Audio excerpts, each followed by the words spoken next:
funnily enough, I said we weren't going to do more character stuff today, but we are. We're going to continue with where we were last time for a couple of reasons. But first of all, we've got something to do. I've noticed we've got two of the same walking across. So let's fix that right now.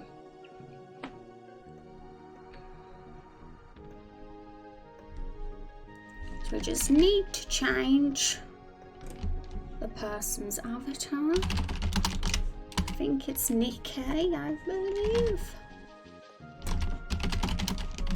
Now hopefully this works. There we go, I think we got it working straight away this time. Most of the time it usually makes somebody else be the wrong sprite, but it's fixed this time. Okay, I think everything's good. If we ever see double on there, like two of the same characters, that means we have to change somebody's sprite.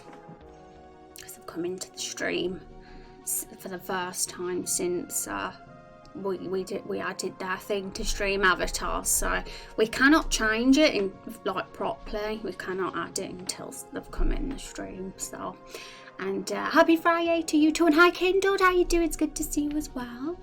And thank you for that link to that game. I actually downloaded it on my iPhone last night. So I'm gonna have a little look at that one. It actually, I'm always very like, oh, mobile games, but that one actually looks really, really cool. I love the art style as well. And the little characters are so cute. They are. Right, so at the end of our last stream, guys, I remember we wondered whether there was a compression issue. So let's just quickly look at that, because I know that Rady sent over his sprites again and I've opened them. See, I'm not sure if the Discord compression will affect something of this artwork, because it's just like pixel art, simple pixel art. But what I'm going to do is I'm going to get the two versions out and compare them to see if there is a difference. Because how they look here, they are slightly, like, they're not 100% quality on the side. They've been shrunk slightly. But they still look okay, but of course their proper versions in game look a little bit less compressed in general. Okay, so, and which game was it? Oh, it was this one. So in the Discord, in a general ideas discussion, Kindle posted it, and it actually is a turn-based RPG. Visually, the way they do things, like how you've got, it's a sort of 2D RPG with enemies on one side and the Alanos on the other. It's kind of very similar to the sort of turn-based look we're going for. So definitely be cool to see what this one's like. I'd like to make a little collection of turn-based games, like gather a list of them so I can look into them, because you gotta have your inspiration, haven't you? Gotta look at things for things like that. And lots of them do different combat bands. Oh, really? That's really cool then. I'd like to know more, because it's very easy to play on mobile, just because you can chill in bed and just play it. Okay. So this is the one we currently have in the stream avatar. It's Photoshop, behave yourself. You know, that's annoying. I tried to drag the tab and it brings it out instead of, there we go. So we'll zoom in.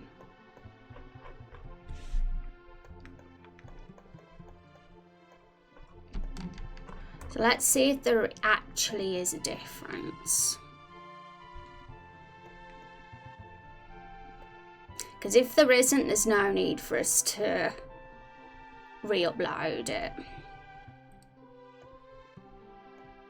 No, I don't think there is. Looking at this, the Discord compression doesn't affect pixel. It probably does affect like larger works.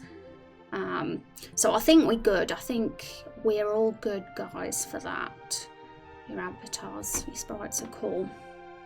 And thank you, Baskura, for that follow. Welcome to the stream. I hope you're having a good Friday.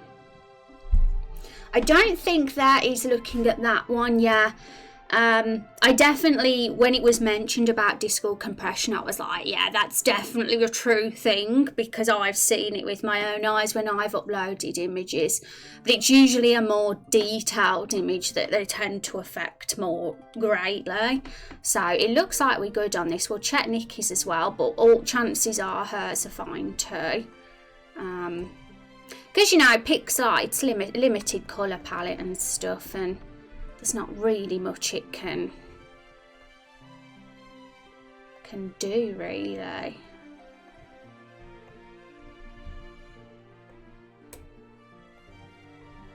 Yeah, looking at that, it's fine too. We're good then, guys. So let's cross them off. Look how cool everybody looks walking to the side. It's so cool to see. And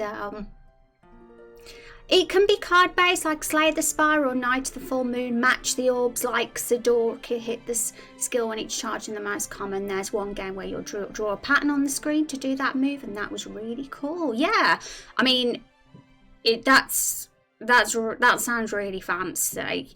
So I'm looking forward, because I've been in the mood to find a decent mobile game. The only mobile game I play is Gwent, which is like a card game. It's the Witcher card game. So it'll be nice to play something different. It's always good to get ideas, and although like I don't like to copy other games and steal mechanics, because that I think it's a good idea to keep your own original ideas too. It's still always very handy to see how other games do it. And RPG Maker has its limitations, of course, so unfortunately we can't do everything we want 100%, but I will still do my best to do something fun, because I think fun is the main thing with our battle system.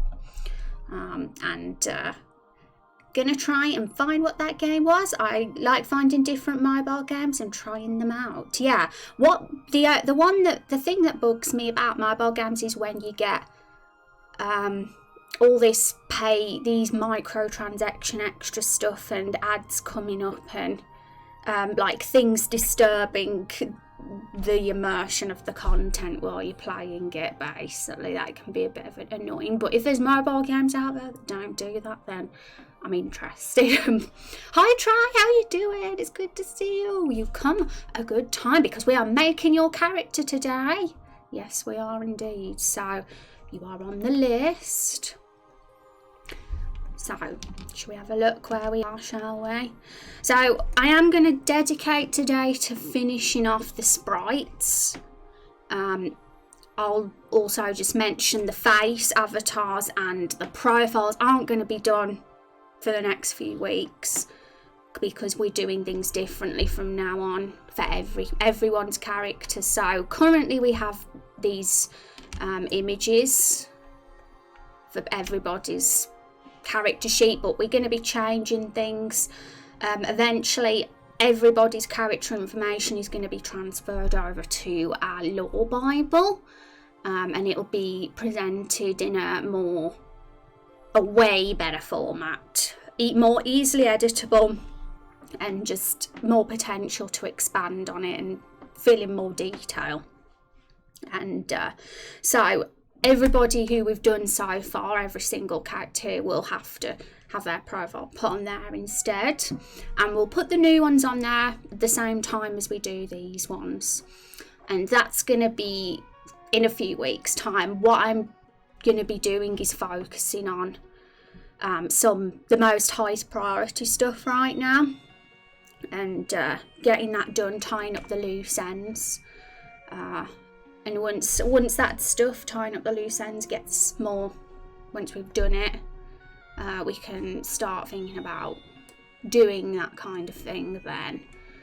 But for now, what I'm going to do is put all the new characters here. I'm going to just put the name and who it's submitted by I'm going to say character sheet coming soon or something next to it. Radu, how you doing? Hi, Oracle as well. And I'm also a nerd that wasn't a sick burn or anything. Oh yeah, nerds are very welcome here. We like nerds, not horrible non-nerdy people. Not that every non-nerd is horrible, but right, so one day you'll need to make your own engine. Yeah, that's way out of my comfort zone, and it's not going to be happening until I'm about 80. So for Raindrop Chronicles, we just, we're just making the best of what we've got, because although I have become more ambitious about the project since the start, you gotta realise, guys, at the start this project was all a big light-hearted joke. It was going to be somewhat stupid, we weren't taking it seriously. It was just going to be like a sort of improv role play thing where we were all just silly together, and it was like just put into a game everybody's little one-liners, and but it's become far more serious than that, of like actually being interested in building a whole world, like an epic fantasy. And you have to still be careful not to put too much on your shoulders, because as soon as you're like, I'm going to do my own engine, I'm going to do my own art, I'm going to do my own this, you're not going to do it. You'll give up. You'll give up. Not to be skeptical, but the chances are you'll get overwhelmed with the pressure and just think, okay, that's it now. Especially when you only get $100 a month. It's not feasible. No, wait, that was a lie. Hey, some of my best friends are non-nerds. Really? How do you make friends with non-nerds? What's the trick? Give me all the tricks, try. Because I want to know. I can't make friends with non-nerds. They don't understand me. I'm weird to them. And I'm doing great, enjoying my day off with my baby, cleaning up the baby right now. He just finished his meal. He hates clean up. How are you? How old is this baby? I've got a confession to make. I've never held a baby before. Are you shocked, guys? Never picked one up. So don't give me a baby, because I'll probably drop it.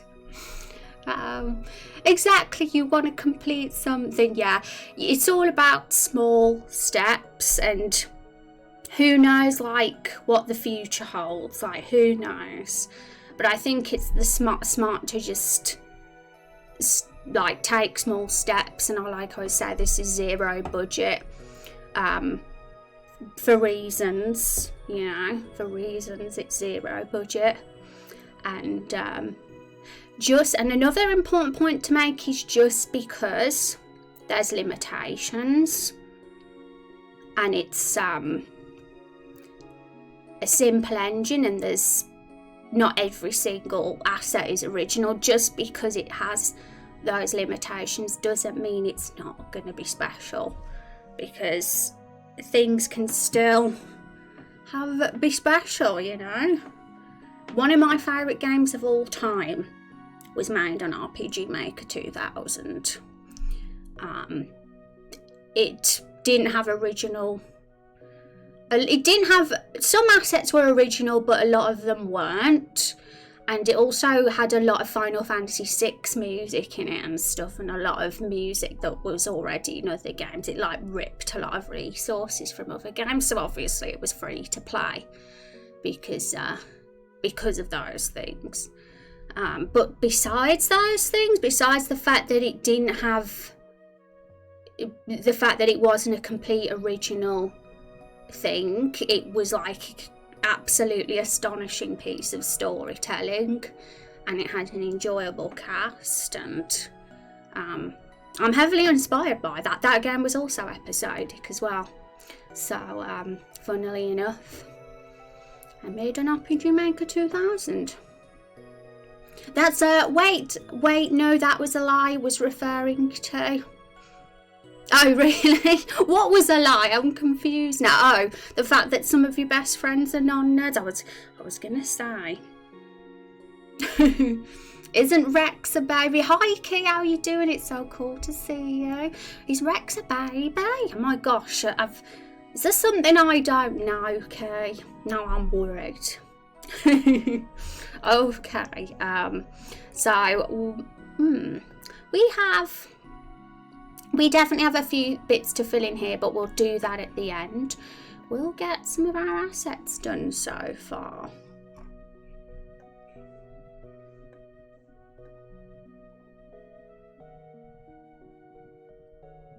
Okay, so Radu, Nikki and Van, we've done what we need to for you guys for now.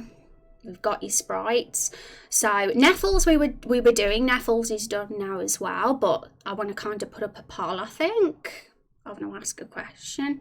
But we might do that later. I'm not sure yet. I want lots of people to be here if we're going to put up a poll.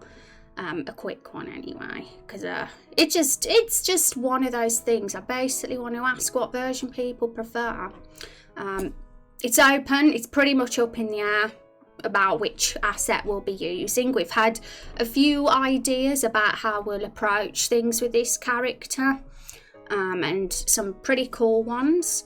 I am still interested what version people like the most, just out of simple curiosity. But just in case, like say, one wins, doesn't mean that's the one we're gonna use, because there's potential for both. And basically, the top one's the full pig mask, and the bottom one's the half pig mask. And I kind of like them both in different ways. But this is Neffels' character, guys. He's a human that wears a pig mask. So, pretty cool, right? Pretty interesting character. Yeah, they are all becoming really cute. Yeah, look at everybody. A friend of mine actually built an entire pantheon of gods and goddesses based on him and his friends responsible for different aspects of reality, myself included. He made a creation myth, which is a pretty uncommon genre to say the least.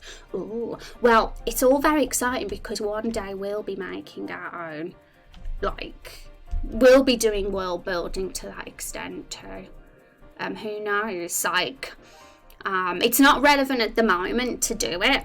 But there'll come a time when we're gonna really have so we're gonna sit here and chat about world building and create something really cool. I'm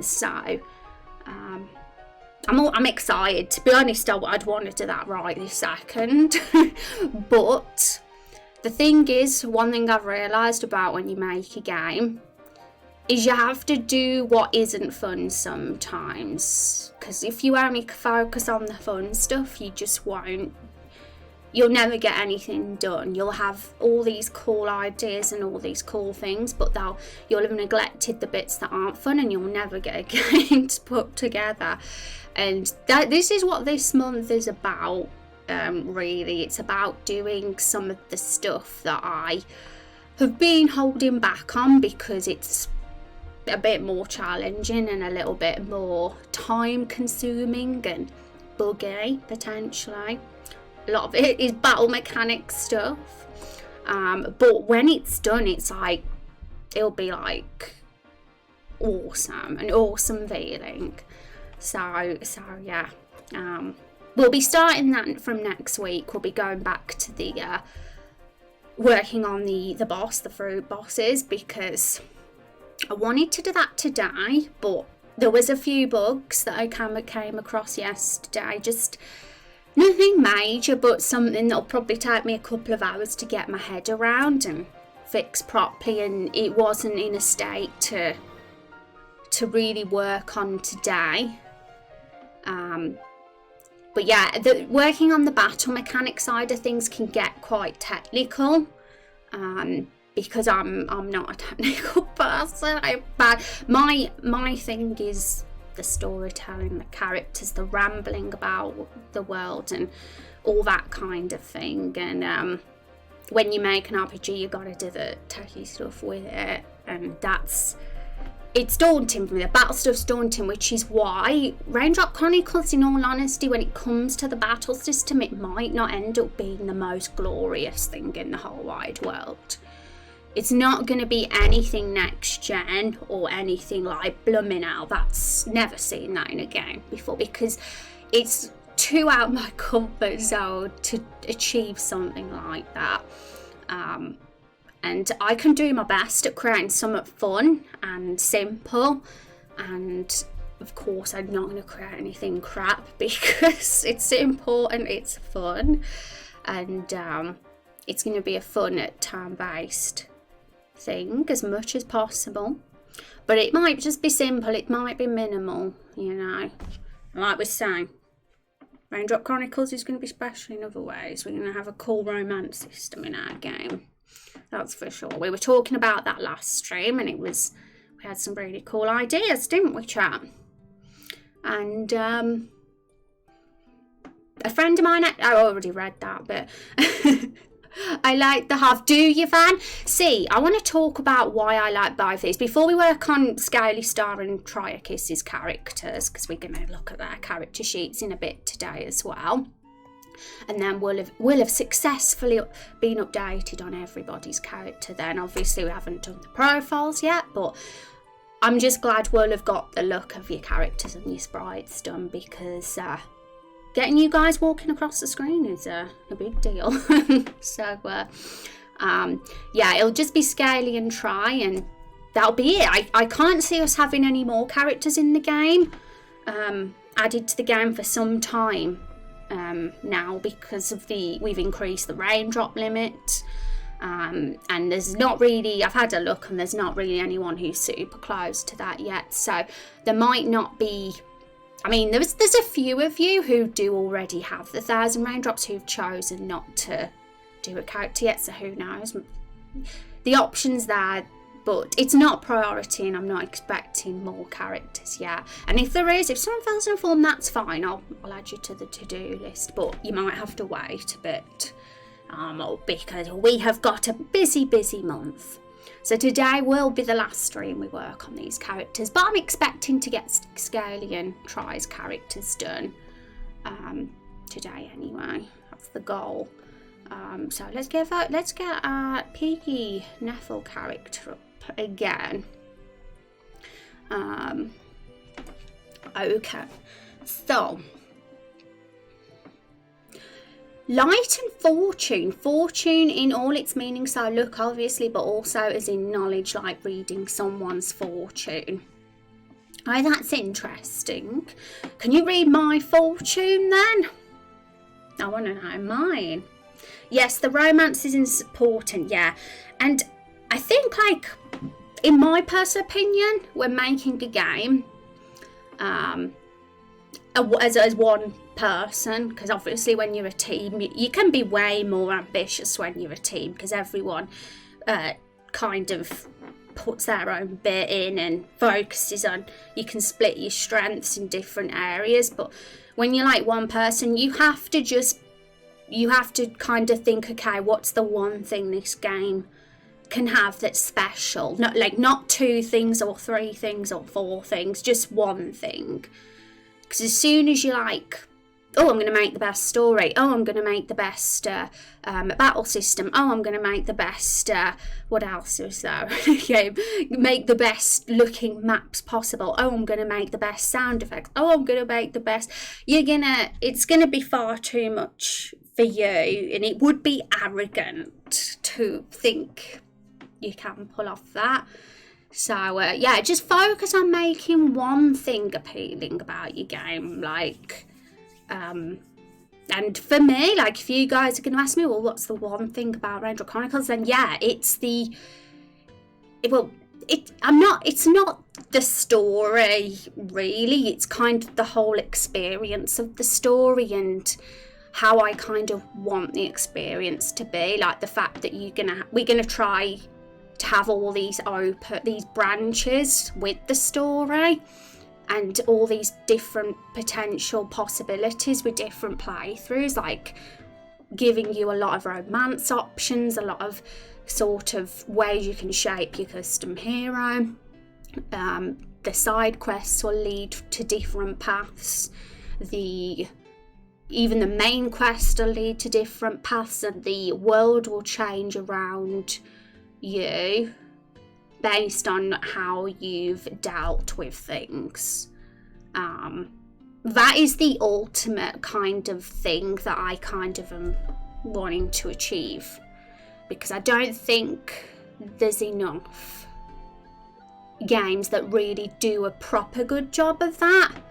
Games have attempted it, but it's still quite limited. So I actually want to sort of challenge myself to do it, and I don't think it's not too hard, because it's just a bunch of variables and conditional branches at the end of the day. The only thing that's hard is the time consumingness of it all. But if you have fun doing something, then it's not as bad.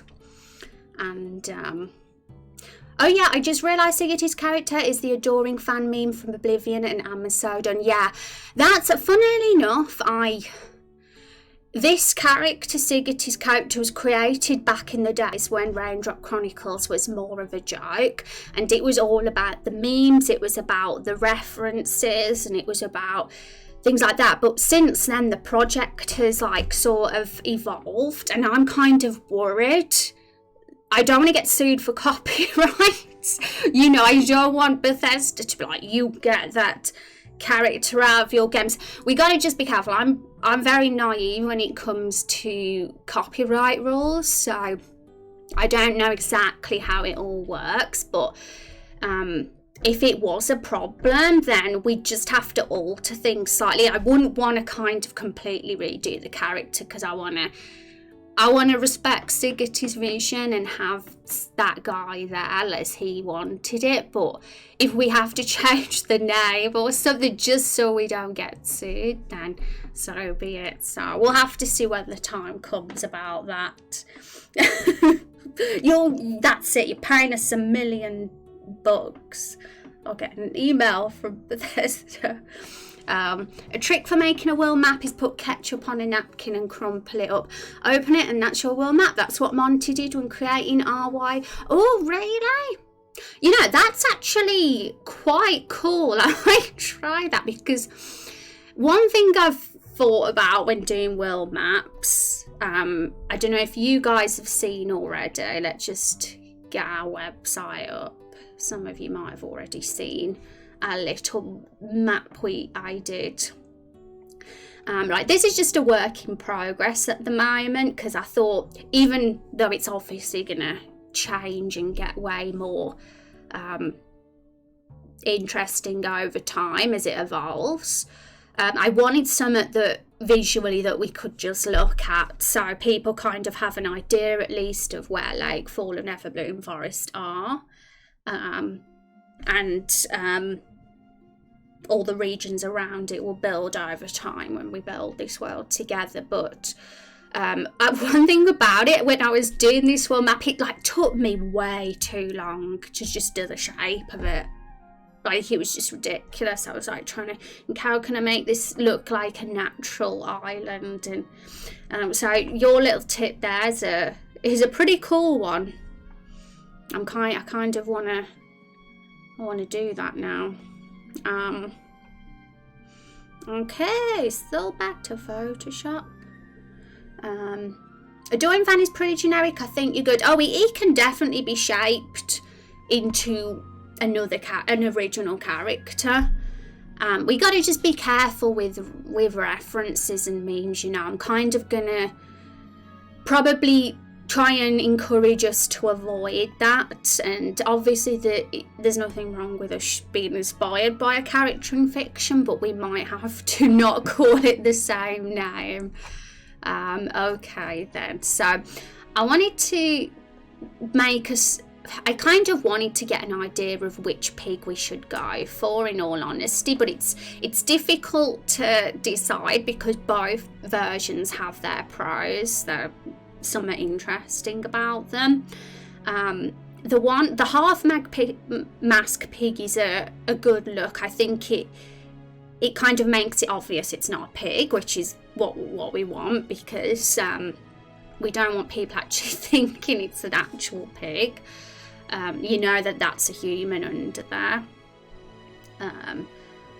He also looks to me more intimidating with the hair, and it kind of gives him more of a unique look, I think, as well. It adds more to his character, seeing that blonde spiky mane, and it also kind of makes me excited to have potentially a faction of these guys with these masks on, or with like different hair. That it just like makes things more interesting than just like a random pig, you know. But this guy, he's probably more cute without the hair, so that's one good thing about him. And also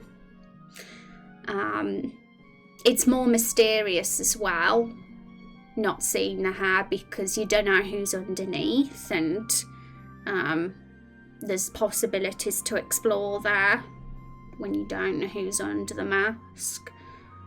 Somebody said in chat last stream that he could have his mask taken off, and it could be like a duck mask under there, and I just found it funny when I've read it. It's not as funny with me explaining it, but when it was said in chat last stream, I was laughing.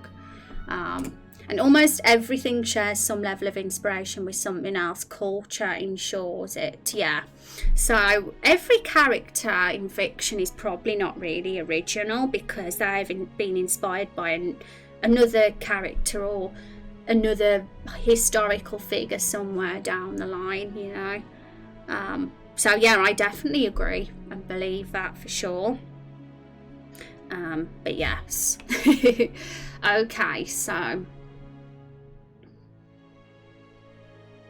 because we need to decide which one we're going to go for, because we need Neffle's sprite for his stream avatars, you see. So this is the interesting one here. I'm being indecisive.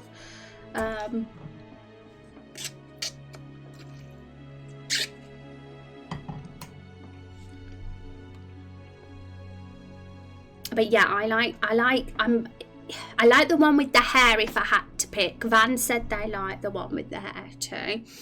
And nothing in the world is original. Everything is made based on the person's inspirations and experience, yes. And for us, it's the community's experience. All of us together. So that's pretty cool. Okay.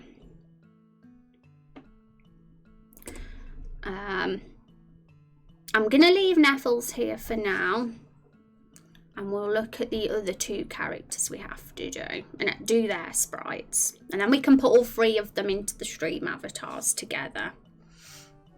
Okay, so Scaly Star and Try. So should we, because Try is in stream hanging out with us today, I feel that we should do Try's character first.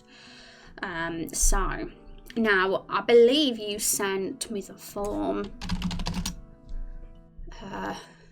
through email, because it's changed now. So on email, not Google Forms. So I did say that somewhere. So let me find him.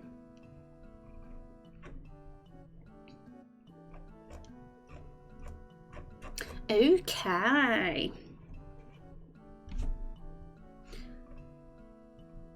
Get ready. We're looking at your profile now. Okay, so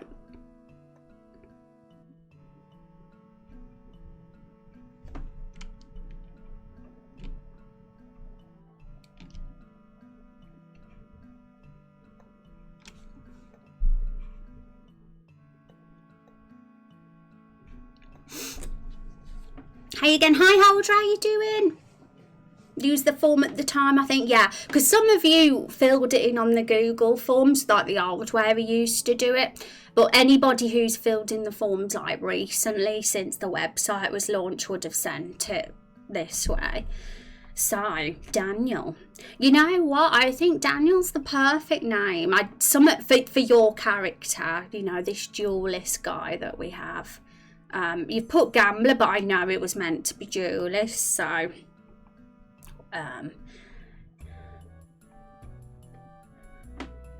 Okay, tell us more about your goal. I must understand the nature and origins of the vampire curse, which now affects me. A mystery dating back millennia. We got some vampire lore here now, which is interesting because a lot of our vampire lore hasn't been fleshed out.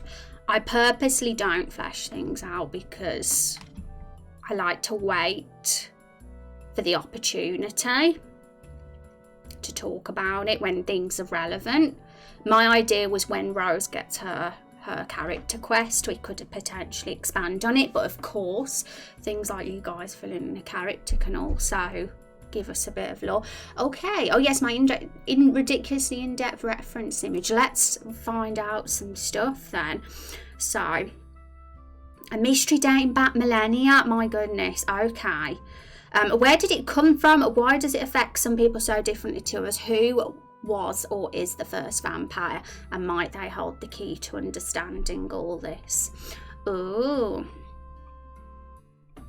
While capable of being charming, I can also be insensitive at times. I often get caught up in my logic that I kind of forget any kind of emotional consideration. Ooh. So although we're not going to be doing the profiles today, like I like to read through the sheet, because when we make the sprite, I want it to kind of look like this character that we're reading about. We want the sprite to match with the personality, of course, so it kind of helps put a vision in mind. And it means God is my judge in Hebrew, but in this case perhaps more along the lines of only God can judge me. Daniel, I mean. Oh right, that's the meaning of it. Yeah, I feel like it fits. I like the names of all our characters so far. Of course, we got to make sure that nobody in the future has the same name as a character that's already in the game. So that's one thing. But no, so far that's not been a problem. Because otherwise it'd get confusing if we started having characters with the same names. But if that never happened, I'd just message the person and be like, I've already got a character with that name. Okay, so I have a restless and pervasive fear of failure. Deepest, darkest secret. Most people don't know that I'm a vampire, but for those who do, I don't tell them that I quite like it. I find the thirst for blood a fair trade for an indefinite lifespan. Okay, so this is interesting. Let's read the rest of it as well first. I am the scion of the noble house of Raven. I was a normal human until a couple of years ago, when I was struck with the curse of vampirism. The day after I fed for the first time that poor maid I went in town. I'm glad that you've actually considered Rose's vampire lore as well, because this, you could read in it, he's gone through a similar story as Rose has, you know. He was a human who got struck with the curse, just like Rose. So that's cool. It's consistent. GG. Hi Danny, how are you doing? Welcome to stream. Hope you're having a good day. So I guess that would make him Daniel Raven. Yeah, he's a noble. This is another interesting point, because he is a high-class vampire, clearly, if he's a noble and from a house. Rose is a feral vampire. She doesn't belong anywhere. So I've got all these questions now. Why is it Rose was feral, and why is it Daniel isn't feral? That's the first thing coming through my mind now. Why is he the lucky vampire and not me? It's meh. It's meh. Well, I wish you all as good a Friday as we possibly can. We'll try our best, guys. We'll try our best to. And hi, Nungi, how you doing? Hope having a good day, Nungi. Happy Friday. Okay, so let's read the rest.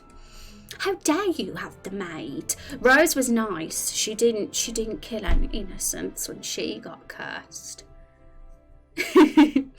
And I went into town. There I overheard the head of a rival house bragging that he had paid a travelling sorcerer to curse my father's firstborn. Ooh.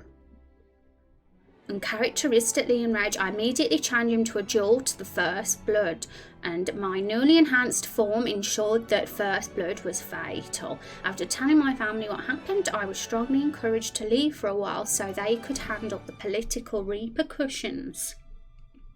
We're reading one of our characters' character sheets, guys. That's what we're doing right now, because we're going to be making a sprite in a bit. So we're getting ourselves into getting an understanding of this character so we can vision him properly. And hello, I'm out to go to bed. I hope everything goes well today for everyone. Good night. Oh, thank you, and I hope you have a good sleep. Thanks for stopping by before your bedtime. Appreciate it. Saying hello and popping in. And after telling my family what had happened, I was strongly encouraged to leave for a while so they could handle the political repercussions. I've been travelling town to town ever since, trying to find out as much as I can about my condition and listening for rumours of other vampires. Only returning home a couple of times a year, I am masterful with my chosen weapon, the sword rapier. It is similar to a rapier but with a wielder and a heavier blade, allowing for cutting as well as thrusting. My vampiric strength and agility keeping the sword lightning fast despite its extra. By the way, just want to say I love that there's a rapier guy that we're going to have as a playable character. It's a cool weapon. I teach swordsmanship for Raindrops, and my reputation as a duelist draws plenty of challengers as well. Ooh, swordsmanship for Raindrops. Though I do not kill my rivals, they definitely keep me well fed. Okay, and the rest of it's his appearance, so we'll be looking at that when we make him. And okay, so this is cool. Like, there's a lot of still a lot of gaps, and which is always great because then it allows us the potential to fill in those gaps together. But I think from reading that, I find it really interesting how we've got a noble higher class vampire inserted into the game's world now, because so far we only have Rose, and she is far from noble. Oh, so what I'm wondering is, let me just read the top.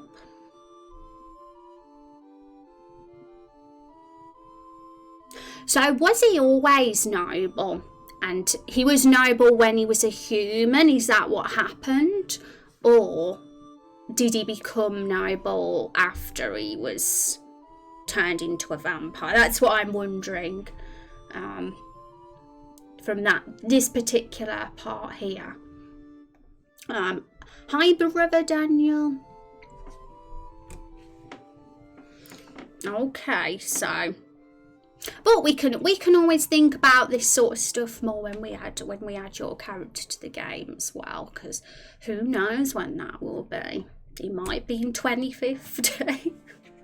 Sometimes I do wonder whether I'll still be making Raindrop Chronicles when I'm old, an old lady, but like I said, that'd be the life. I ain't gonna complain if I'm a granny making games. I'll be the coolest granny in the world. Do you guys know any grannies that make video games?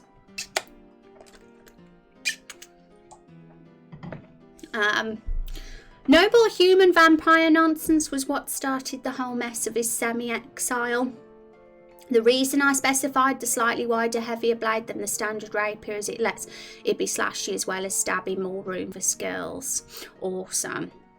Okay. Trying to give you as much leeway as possible. Yeah, that's great. Because the best kind of characters, like, are the ones that kind of allow us that leeway. Some of the characters we've already got that have been very, very specific, we may have no choice but just to alter a touch to fit with the lore we create. But I'll always try my best to stay loyal to the community members' vision still, despite that.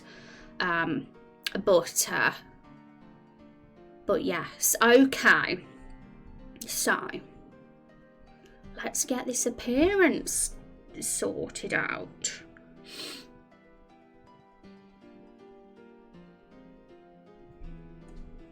But yeah, vampirism in her game is pretty interesting because it's,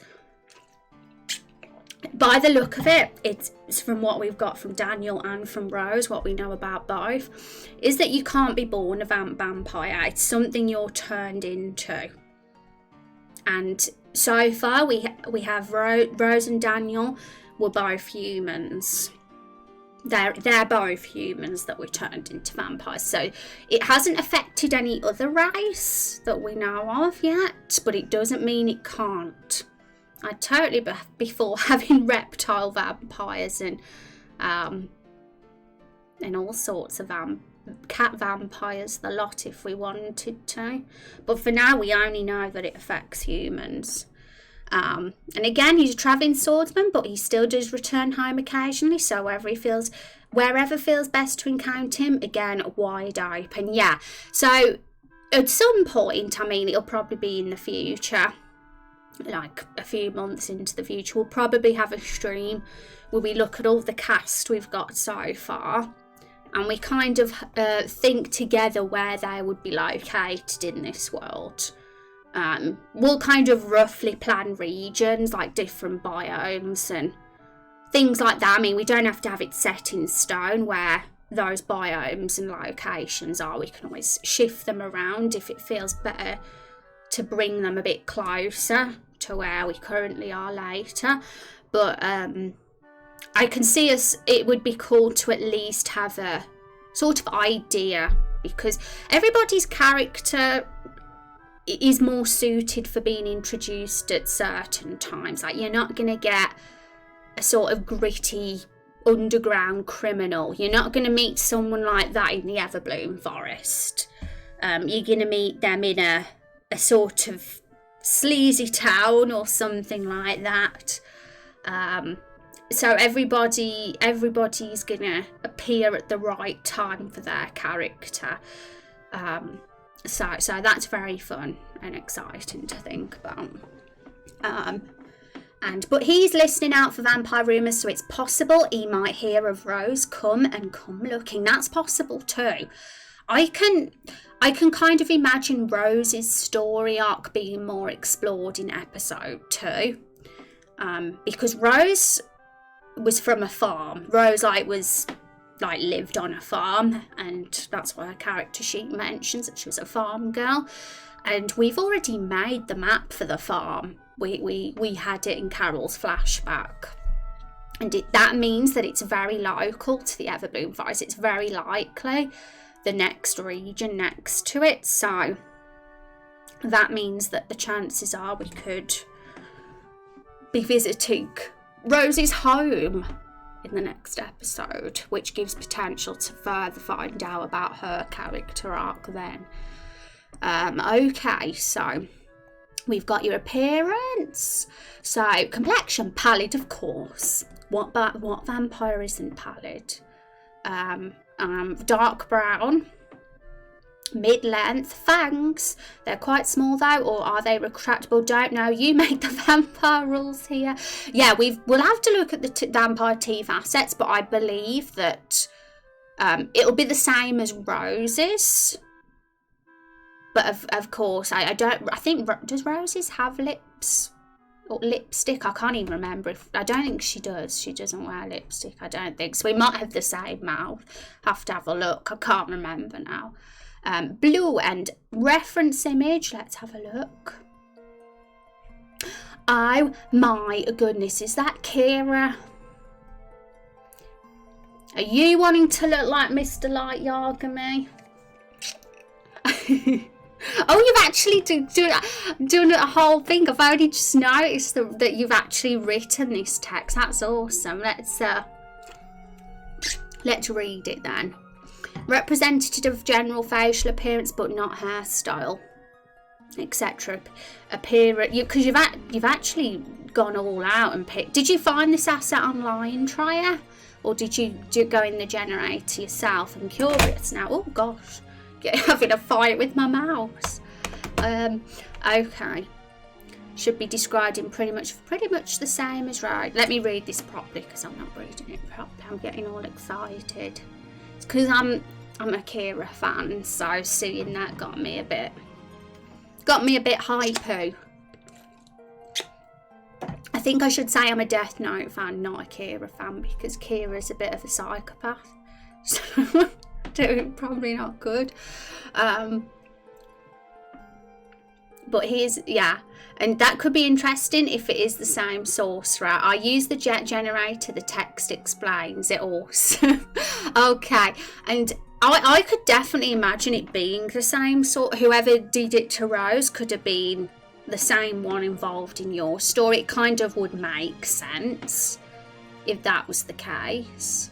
Unless there was multiple sorcerers doing this kind of thing, like a faction of them.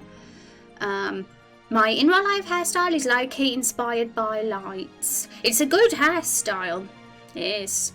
Okay, so representative general facial appearance, but not hairstyle. Okay. Complexion, hair, and eye colour should be described in the form pretty much the same as Rose. Always going to look like Rose's twin. Just a quick map up with default parts. Feel free to make him look unique however you see fit. Maybe show off those fangs too. Cool. I would like his hair to be inspired by light Yagami from Death Note, except dark brown rather than what? Caramel? Caramel. Clothing similar to Actor 3. One left, which isn't in the character generator by default. However, a quick search for Rhino's random resources will turn up exactly what you want. Generator pieces clothes. Oh, okay, we'll look at that. I'll read that again when we get to the clothes part. The version updated 5/18 rather than the original downloads. It allows colour masks to be used properly. I like the look of the following colours, but please do your own discretion. You're much better at this than I am. Well, I like how thorough you've been with it, because I can be pretty indecisive when it comes to picking the look of your characters, folks. I could honestly spend hours messing about myself. I'm like that in normal games as well, when you have to create characters. I'm there for 4 hours making a character, so having some rules to follow helps. I posted 2 more mobile games in Discord that have great pics. Awesome, Kindle. Thanks for sharing. I'm gonna have something to play at night now. I take fiction seriously. That's good. Okay, so.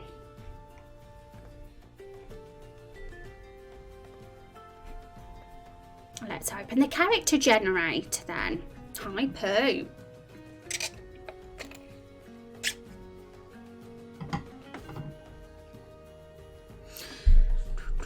Okay, so I'm going to get this reference thing you sent me, this imager link. I'm going to have it on the side next to me while I do this, because that'll be easier.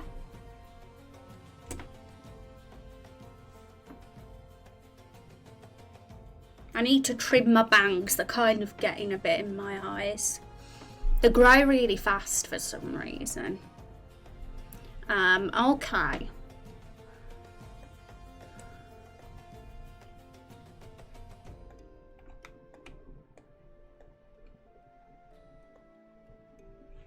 So let's make him bald for the moment. We won't let the hair distract us, and we'll take the clothes off as well.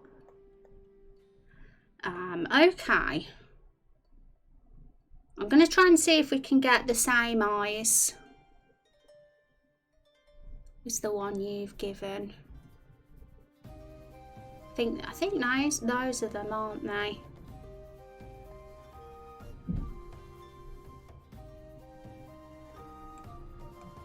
Also, we need to make him pale. There we go, that's the pale.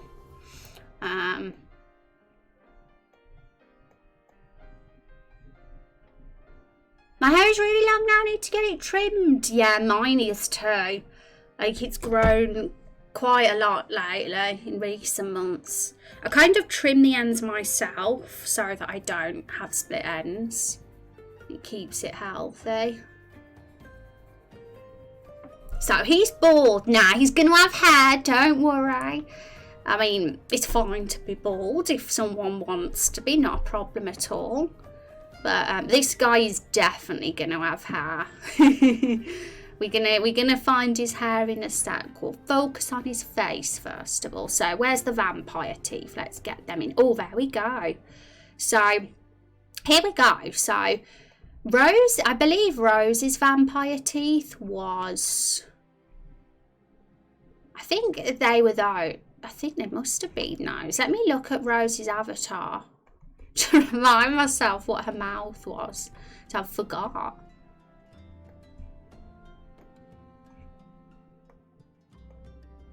Oh, yeah, it's the same. The only difference is that's the male version, because there's really not much difference like with male and female. I mean, it's kind of an anime look, so you know, it's very similar. Like the only difference is, looking closely, is that the lips are a little bit more defined on Rose's vampire mouth than yours.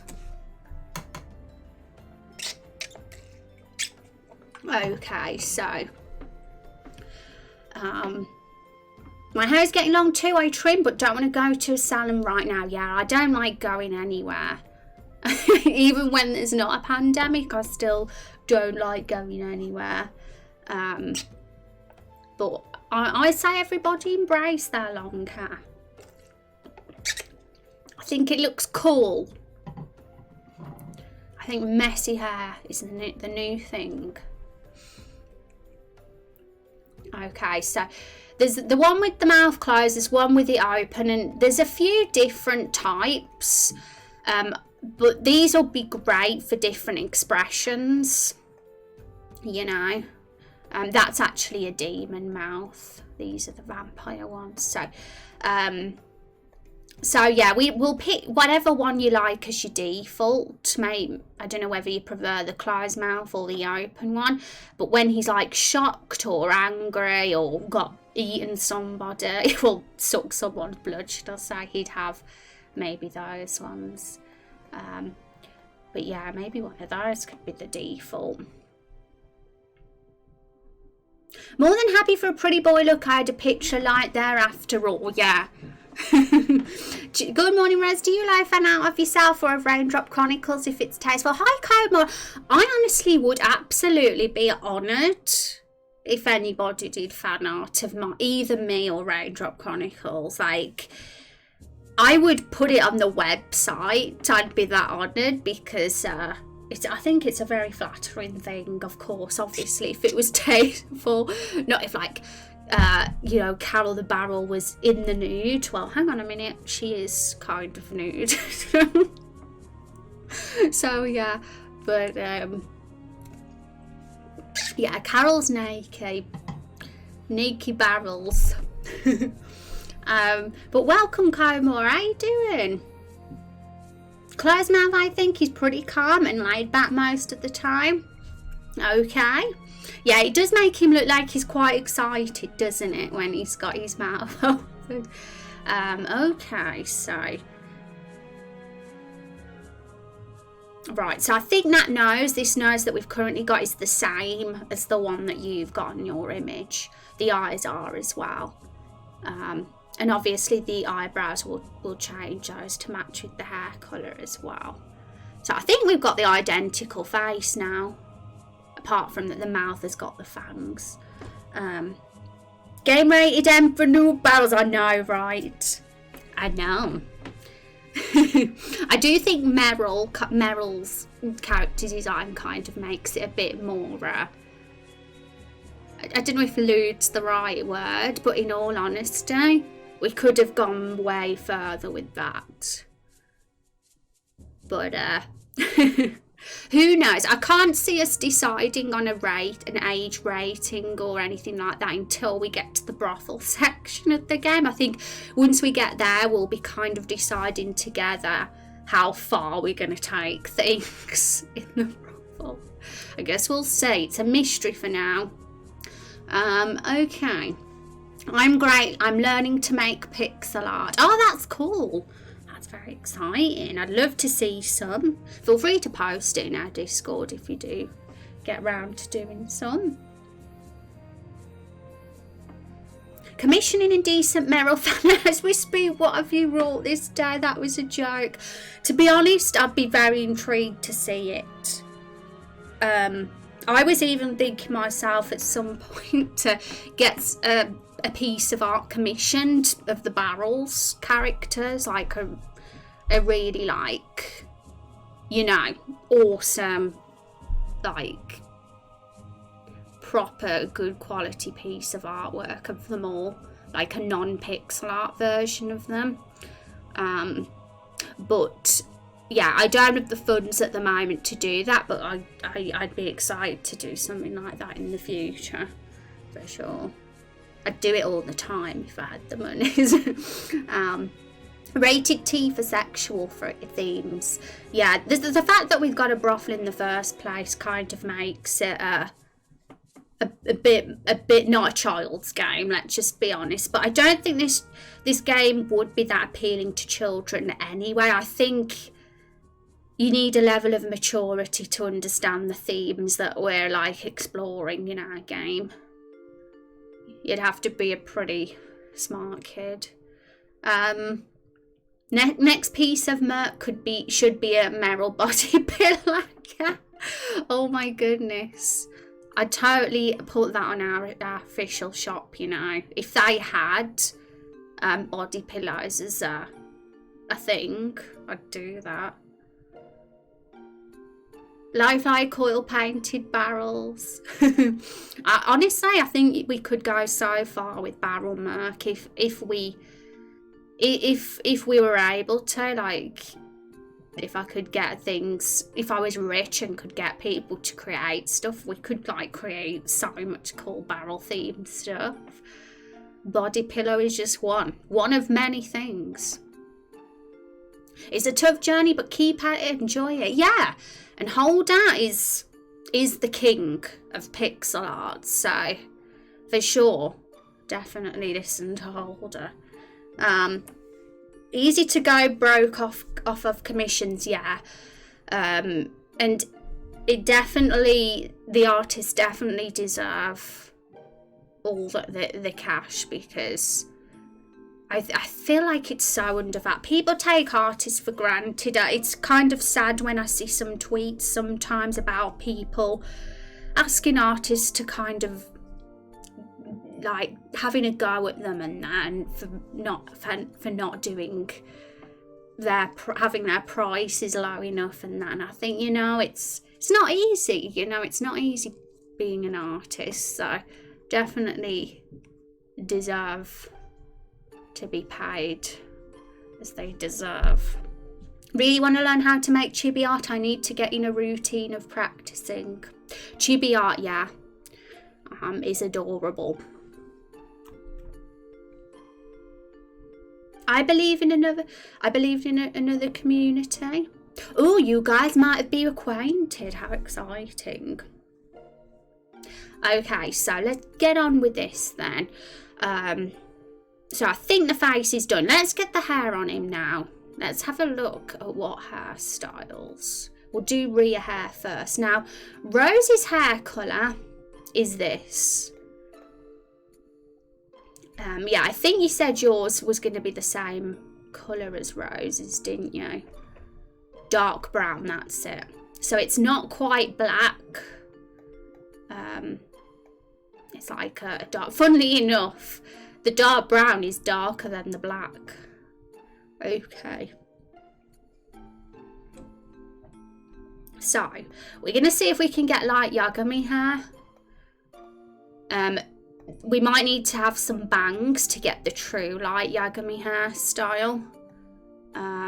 So right now we're just doing the rear hair, and I think, I mean, that might work, but let's have a look at what bangs we have. Or maybe that one, but with bangs. Actually, that's the same as the example you showed, wasn't it? We'll just give that one for now, and we've got to get those front bangs for this hairstyle to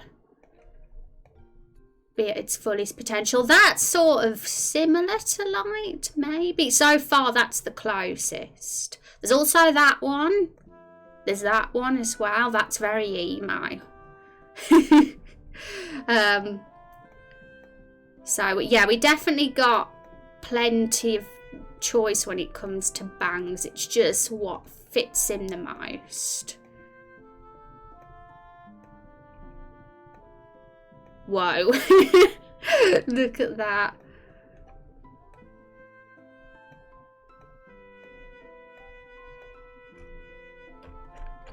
So, I mean, if you're hanging out with this try and any have caught your eye, feel free to say. I can imagine one of these two working, but there might have been some that I didn't notice lower down that might have been good as well.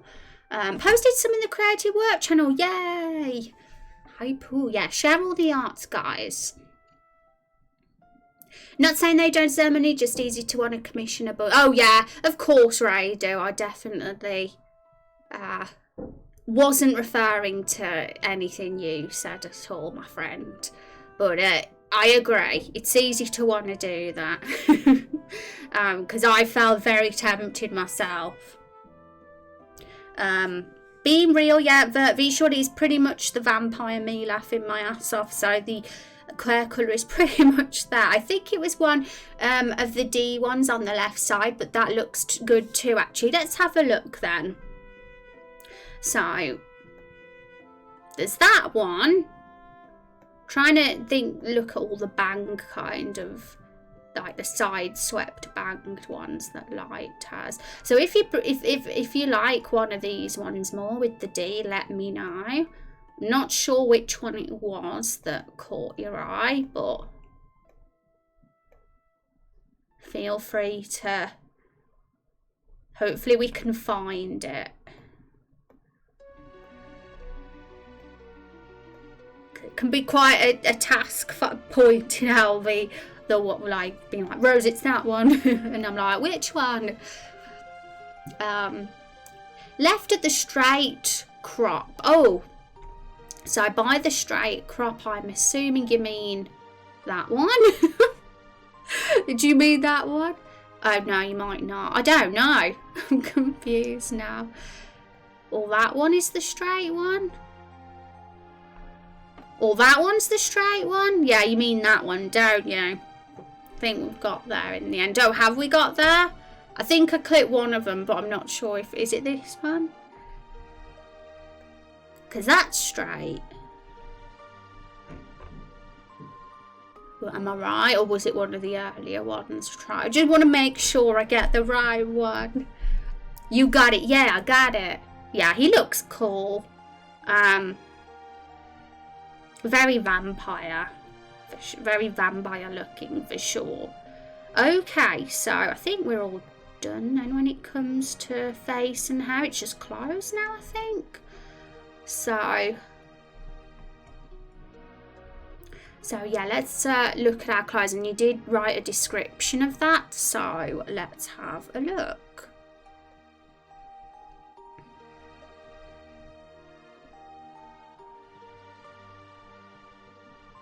So Rhino's random resources will turn up exactly what you want. Generator pieces, clothes. So it might. So you're saying that this one isn't in the generator by default, and we'll have to look on Google for it. If so, that's fine. We can add it manually in Photoshop if that's the case. Because sometimes it can be a bit of a pain in the butt to get clothes in the actual generator. I mean, it's definitely doable, but it's very fiddly to get working sometimes. But we can definitely just grab it and put it over in Photoshop. It was like Blue's Clues shouting at the screen there, yeah. Oh my goodness. I remember when I used to watch that show. It's the right format already. Okay, so...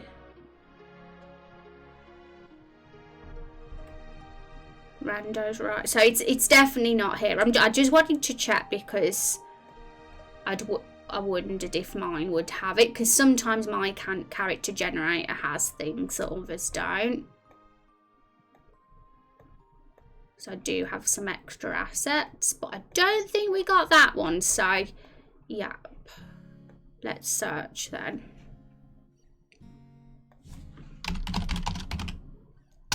Blue's Clues is legendary. Yeah, I used to be obsessed with it when I was little. I used to be really excited for the days I was sick and not at school, because it meant I could watch Blue's Clues because it was on during school time. The Prince character is there as an actor, but not his clothing, unfortunately. Oh, really? So there's not a pixel art walking sprite version of it? That's what you're saying. If that's the case, we can look for something similar as much as possible if there isn't actually a.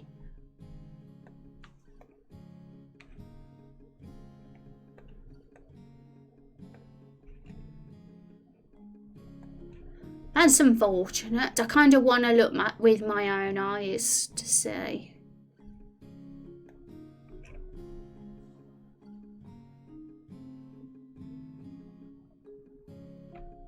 Because I'm on a thread here. I'm on the RPG Maker forums right now. Let me get it up so you guys can actually see. But this is Rhino's random resources. And these are some of the clothes. So I'm kind of wondering if... is that it? I don't know. It looks similar.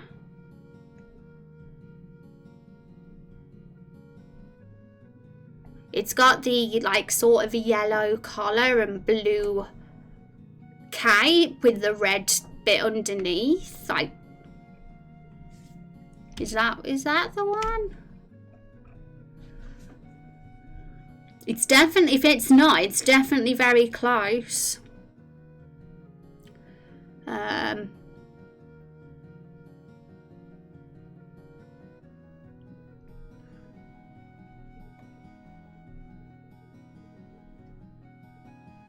The Actor 3-1 clothing, yeah. So let's download it.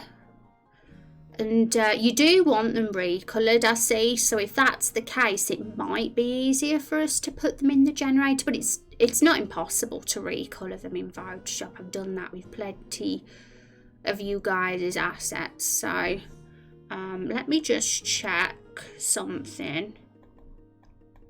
Okay. So I think this is definitely very doable to put in the character generator right now, actually, because the way that this WinZip file is laid out is actually, they've done it so it'll work for the character generator. So this might be a quick job, hopefully. Okay, so I'm just putting all the assets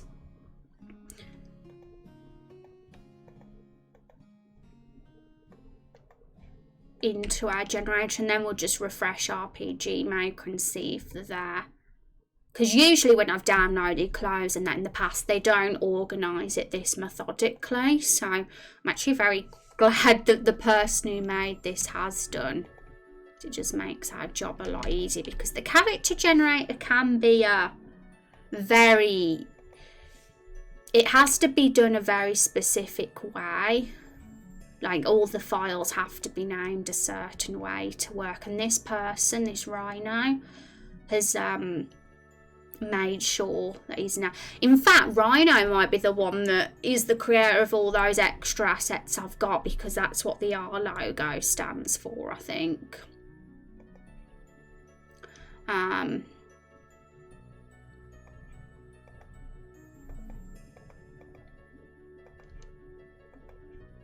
So give me a moment, folks, while I get these assets moved over. Okay, so I think they're done now. We'll see right now.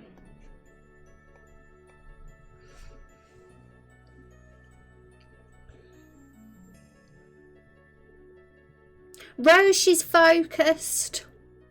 The second link doesn't work properly with colours. Hi, Quate, how are you doing?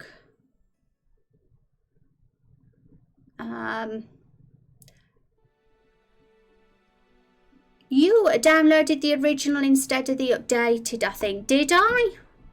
I know what I'm doing now. Hang on. Link to original updated.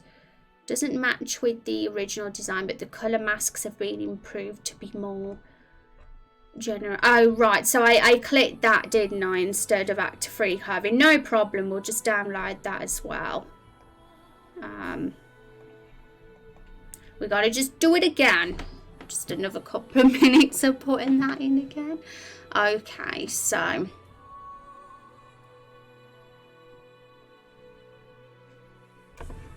Is that a bot? Is that a bot? I'm a bit confused. Okay,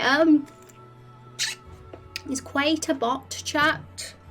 Or is that a real person? I'm honestly a bit baffled.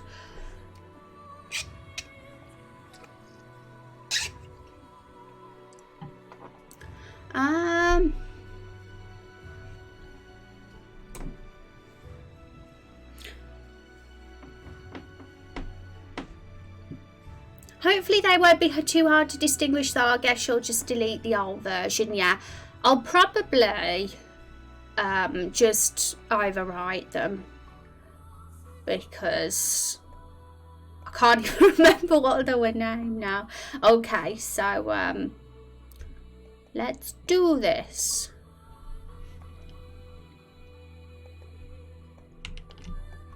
It's not too bad.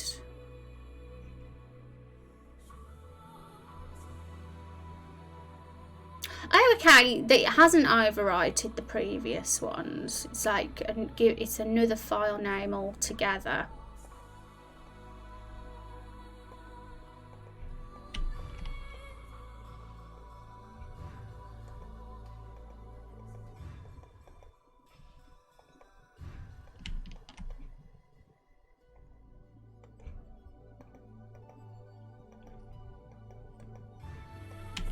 Yeah, I was in focus mode earlier because sometimes you have to be when you're dealing with this character generator.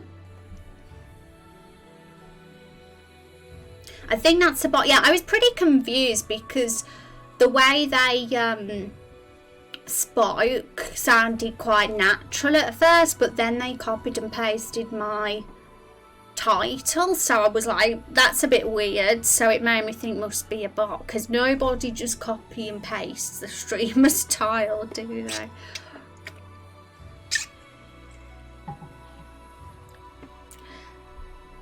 I ask myself that question all the time. I was actually sitting there making reference image like, damn, how can I make it clear which link? Oh, really? Well, the main thing is we'll get there eventually. Sometimes we can get ourselves into a tizzy, but there's no need to, guys. We'll get through it no matter what. Okay, so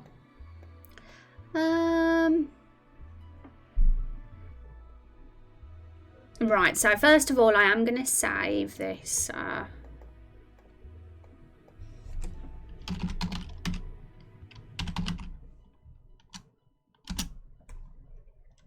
so that's saved. I'm going to close it now because we've updated the generator, so hopefully the assets are already all in for us. Hopefully we don't have to close it down and reload. Will we recognise it? That's the question, the one that's been added. Because I forgot already what it looks like. Right, I think we're going to have to reload RPG Maker. So I don't think it was there.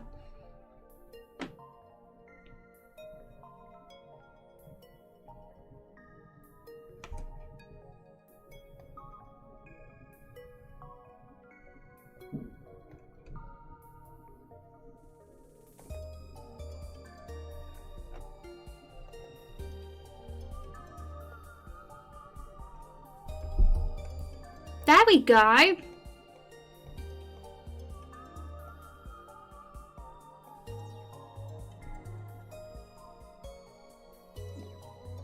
So what was the hang on, because I'm actually wondering myself what the difference is between the two, the original and the updated one, because I know that you know the difference, Try, but I'm still confused myself what the actual difference is. For some reason the second one doesn't have the cape on the dead animation, but that's okay, like if that's the one we're meant to be using, because we'll deal with that dead one when the time comes, because we don't actually need the dead sprites right now. We only need them if the character actually is in a cutscene and is on the floor like that. The colour masks work differently. Oh, okay then. So let's find the colours you wanted then. Let's get that reference image up again. Okay, so I think that we've got a different colour palette in here. Did I put a different one in? Because I might have. Which means I need to go grab the default one. Because sometimes I change the palette. So what I'm going to do is... Because I have another copy of the generator somewhere with the default palettes in, so I'll just grab that one again, because I can see that the red's a bit different on this one that I've got right now compared to the red that you've got on your reference image.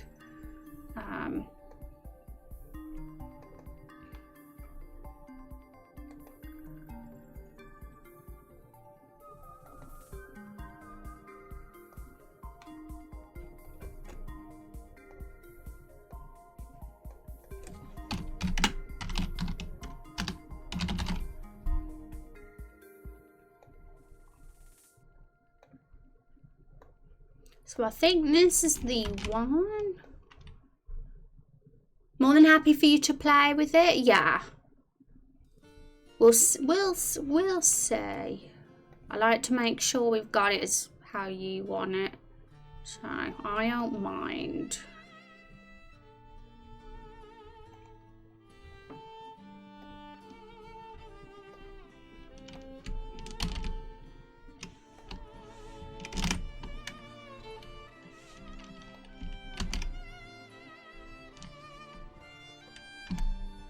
Okay, so we've got, oopsie, accidentally opened the gradient file, there we go. So we should have the default colours now, so I'm going to close him again and open it up again. Couldn't find anything that detail in the video. Oh, just as I changed it, you like it now. No worries, we'll see how it looks. But it's easy to change if we want to do that again. Okay.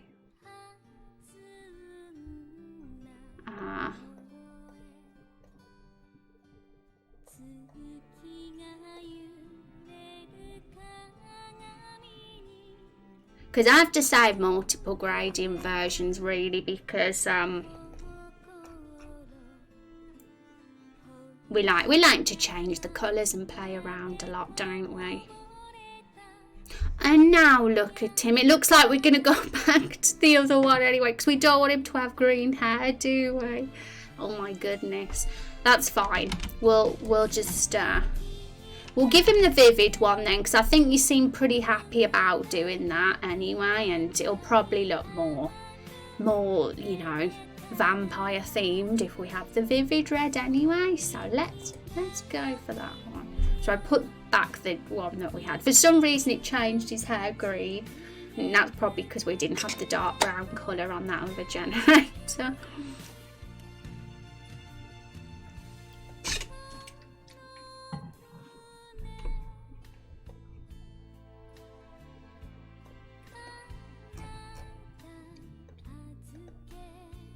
Okay, finally.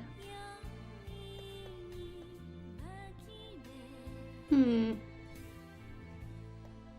actually wondering now if that's the same one. It might be. I've got so many different gradient files that it could be any of them. Okay.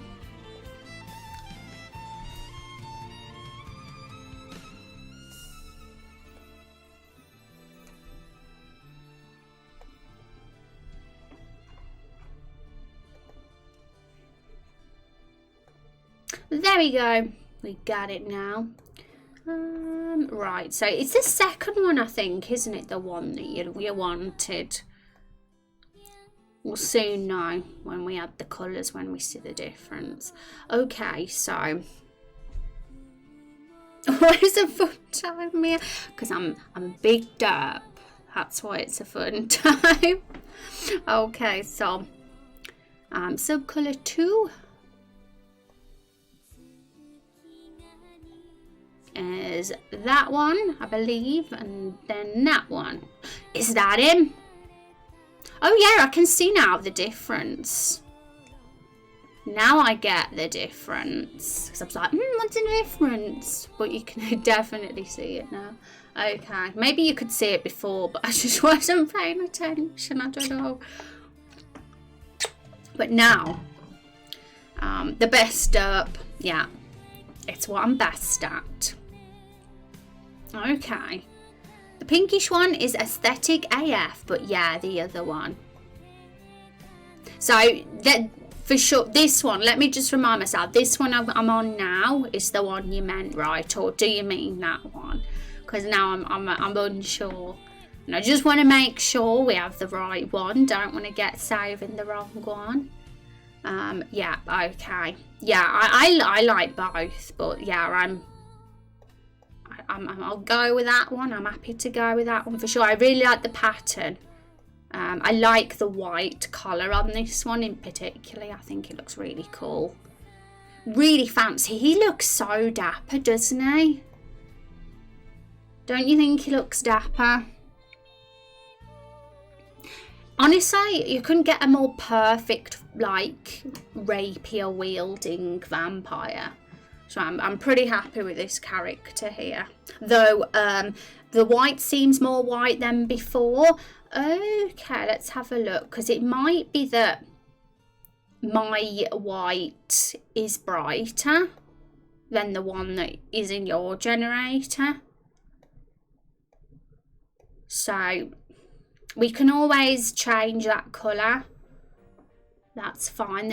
I mean, that's grey. That's like dark grey. I don't know if you want to go that dark.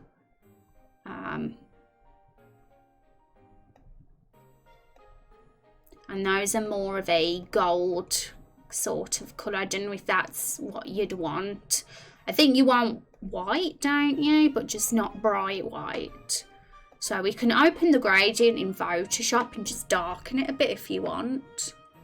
Like it was silvery. Yeah, let's have I'm gonna have a look at your image and see the difference.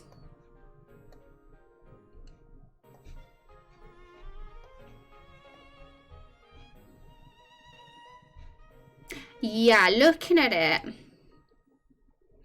mine in my generator compared to the one in your image is definitely more white. I must have changed it a bit for someone else's character for something.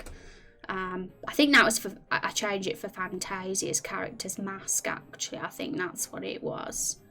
Okay, so what I'm going to do, I mean, we've got everything set up fine. I'm going to just save it in again. I'm going to open that gradient in Photoshop and we'll just get more of a silver rather than a white. It's an easy job. So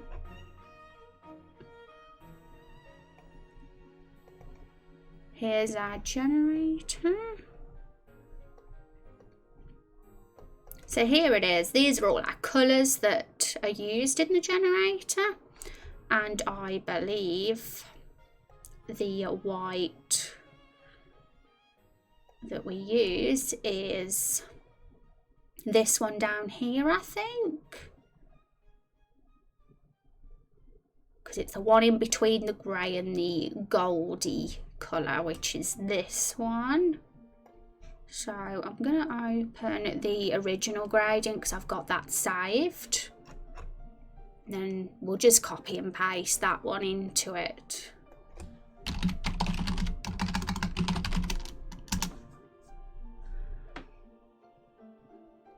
A very light silver was kind of the idea. A precious metal, just don't want to make too much work for you. Well, the thing is, like, these are your characters. You guys have earned these characters from being part of the community, and it's the one thing you get to individually establish in the game. So I want to kind of reward you guys for that, because everything else is very community decided. So this is the one thing you've decided. So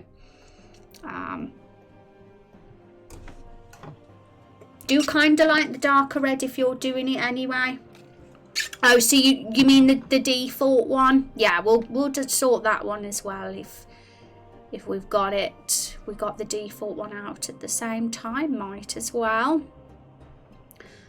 Okay, so I've got to find, where's it hiding? Where's this gradient hiding? I might have to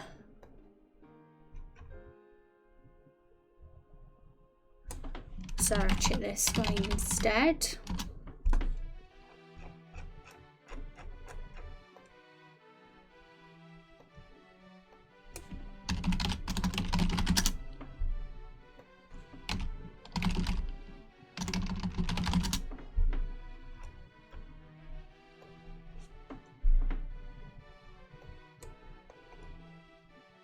Here we go. So for some reason I don't know if it's a Windows 10 bug, but whenever I right click on a file in my file explorer, it like lags like for crazy.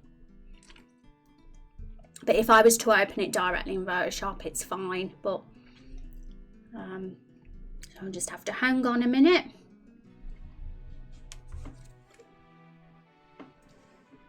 The hunt for the gradient. There we go. It lags for like 10 seconds. Open with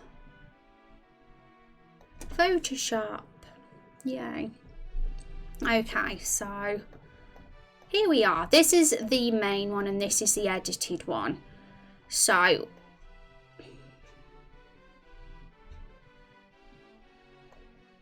yeah, as you can see, the original one has a darker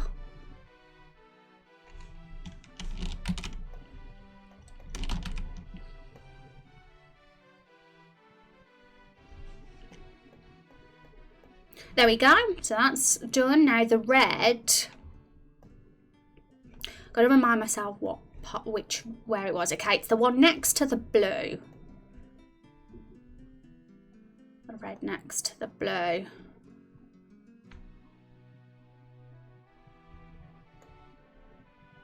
And then it's the yellow after the blue. There we go, it's that one then.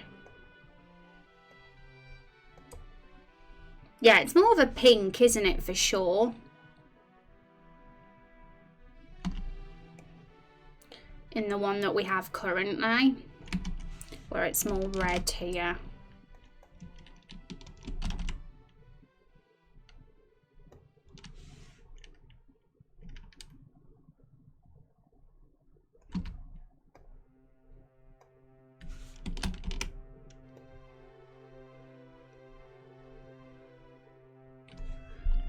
Should we make it brighter, or do you like that it's do you like that red? Are you happy with that red? Because if we like zoom in super close, you can totally see it's more pink in that version. Like it as it is. Yay! Okay, so let's get this saved.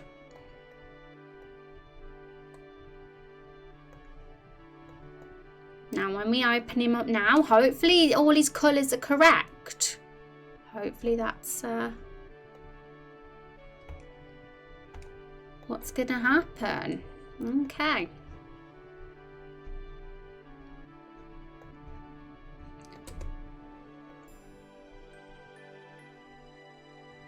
How exciting. And then you can be on the stream avatars. Stream avatars, Haipu. And then we just got one more character to do, Scaly Stars. And then we'll have officially, like, got everybody's character looks done. The only thing that will need to be done at that point will be the profiles, which we will add to the Lore Bible at some point. Either at the end of this month or the start of next month, maybe. Once we've got all our tasks done.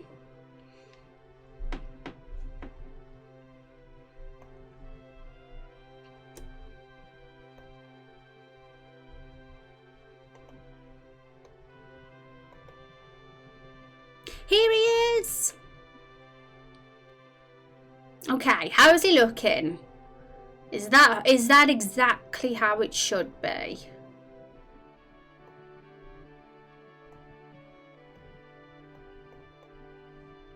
He's beautiful. I mean, he's based on me, of course, so he is. Does he look the same as you? I guess so. I tried to get Rose to look like me as much as possible, but sometimes it can be a challenge to get an anime looking character to look like you. Okay, so the silver's definitely how it should be. And I'm a vampire, me. So you know. Okay then, so let's get him saved. I think I already did save him, but we'll save him again so we're sure that it's worked. Okay, so sprite time. So walk character, that's what we need for the stream avatars. So let's do that right now. You might as well get you in right now. I say so. We'll see you on the screen right now. Hope you're excited. I'm excited. I like seeing that thing full of you guys walking across. It's fun. It's super cute too. Okay, so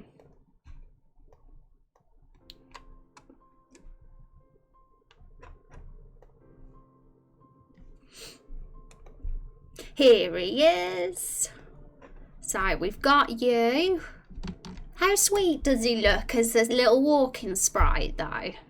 he looks like he could be Rose's secret twin brother, doesn't he?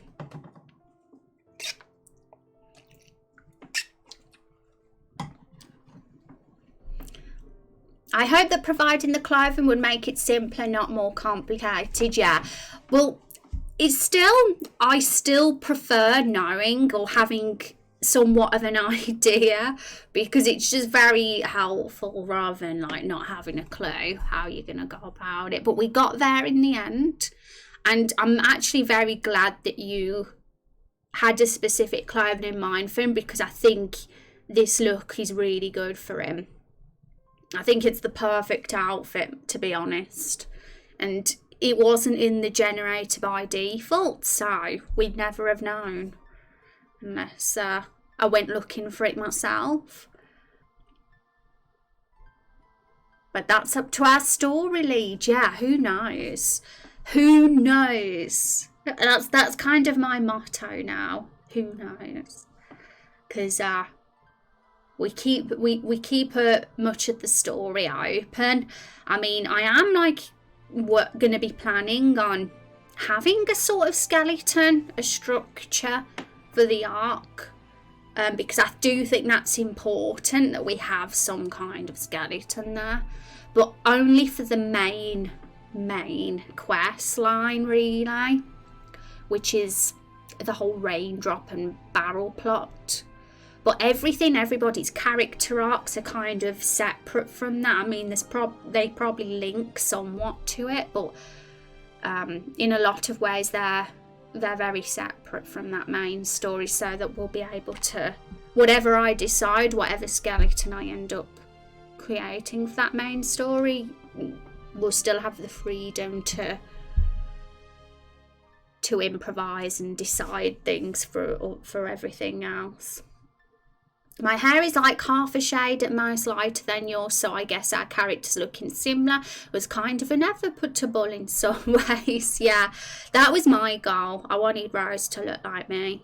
Wanted to super pale and super like dark hair, like very, very, very dark brown. Okay, so stream avatars, let's do it. We can also do Neffels right now as well, but the challenge with Neffels is I still haven't decided which pig I like best. I mean, I could always ask Neffel, but at the same time,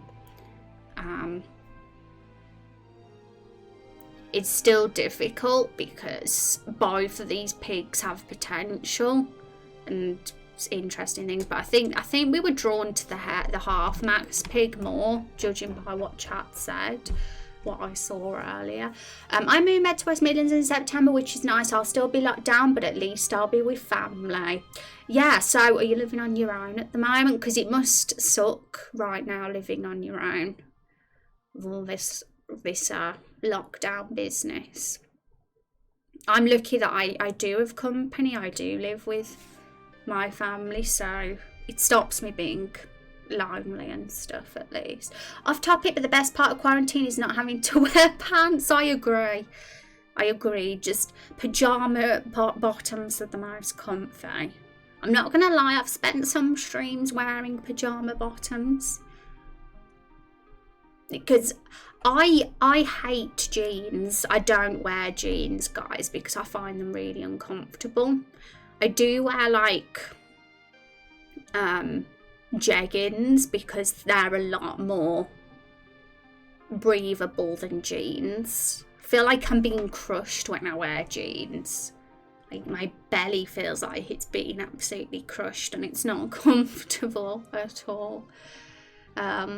We start full time again on Monday, so I'm gonna have to get dressed again. Oh no. Oh no, they should let you wear PJs. Should be a new rule. A lodger renting a room for a ridiculous amount of money, frankly, but that's Buckinghamshire for you. Back, oh, it's posh there, isn't it? I think it is anyway.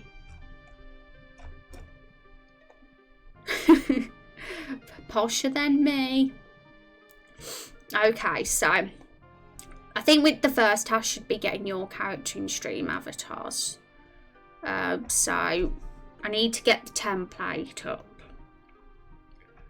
Stream avatars.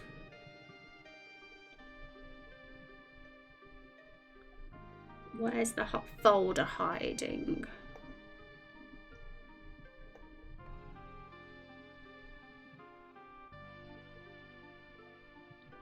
Oh, I just remembered I have some chocolate to eat later. Now I'm happy.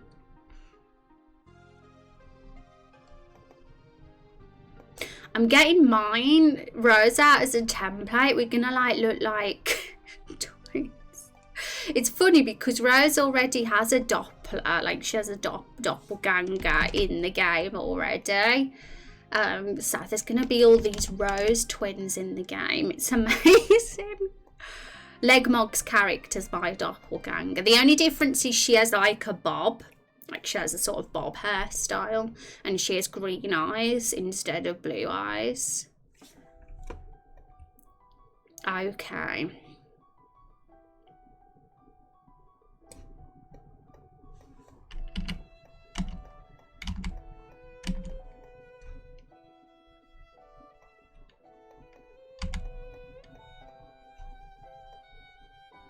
So I don't know why I only need this middle sprite for now, but I need some of the others in a sec. So I kind of wanted to see how much she looked like Rose. Twinsies.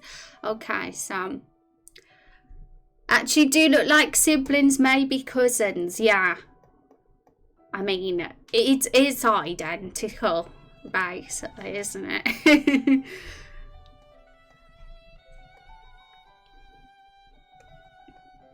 You never know, we could end up related in the game. Be interesting how it all ties in. Because you're noble, I'm not. Why was I left to be this farm girl? This poor farm girl and you were noble. That's no fair. Okay. Which one do we need now? Hang on, what am I doing? There we go. So I'm using mine as a template just so we can get the positioning correct for stream avatars. Because the stream avatars walking sprite sheet's different to the RPG Maker one. So we have to manually do it this way. But we only need the right facing one and the front facing one and the walking of the right facing one. And then you'll all be set up to be on our stream.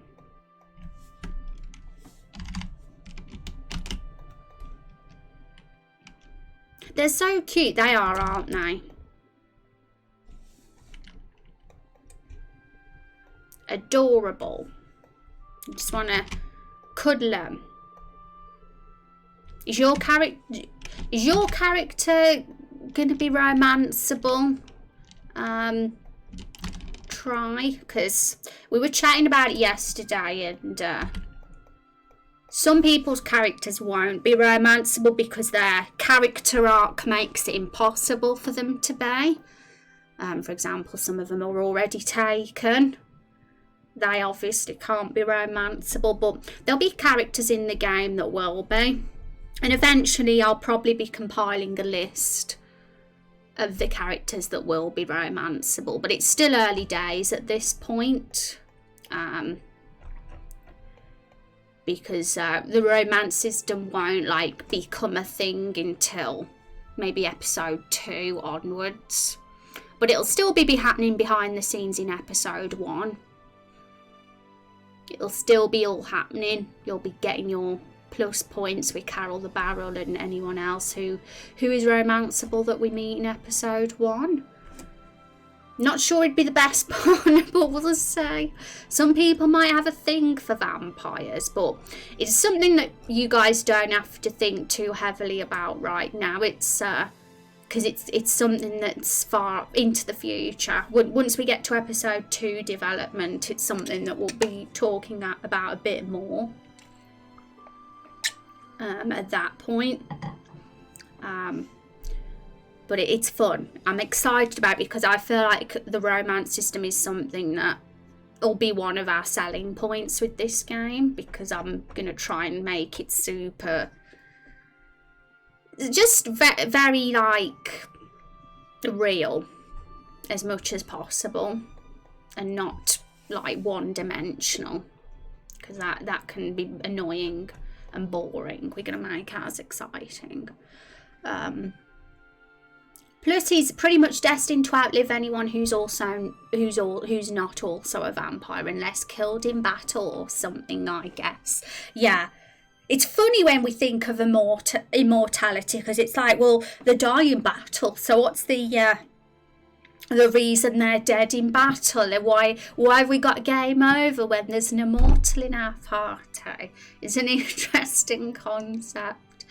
But it raises questions like, is Rose also immortal? Or if she's like not, if she's like was made feral, does that mean she doesn't have the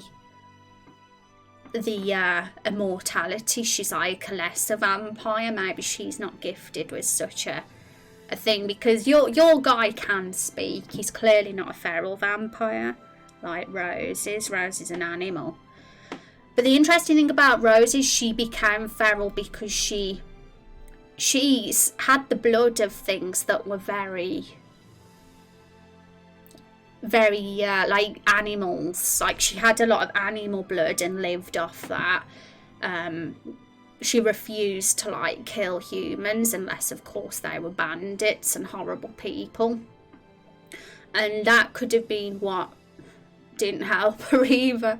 So, you know, if she starts drinking the blood of higher class things, that could, who knows, maybe I mean, who knows where Rose's character arc will go. She could end up speaking one day if blood and the quality of blood that is consumed has an impact on what you become as a vampire. We just don't know yet. There's all sorts of possibilities, and that's why this is fun, because you can contemplate things and think and scenarios, and some of them might not even happen, but it's still fun to think about it even so, and all the multiple directions that it can go. I'm assuming we're going off vampires are tough but not unkillable, and will live indefinitely unless killed. Yeah, that's probably a good way to see it. Like, sort of, there's no such thing as old age with vampires, as in they'll never die of old age. But if they are murdered, they can still get murdered like anybody else can. But they just avoid the sort of sad fate of old age. So that's still pretty cool that they don't have that. And they're not taking a battle, they don't die, they're just resting, taking a nap, sort of like traditional elves. Yeah, I think that's probably the most realistic way to approach the concept, for sure. Okay, so I think he's done. Let's just merge all his layers and make sure he's in line with Rose. Yes, he is. He's awesome. I like him. Not just because he looks like Rose. I'm not a narcissist, I promise. Okay. So, save.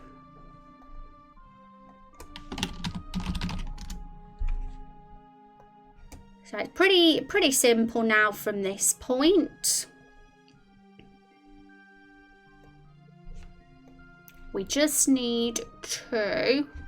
I'm going to disconnect us from the stream avatars, guys. I'm going to miss you all. Seeing all those cuties on the side. Because we're going to get Tria's character in. So the first job is I've got to just open a folder.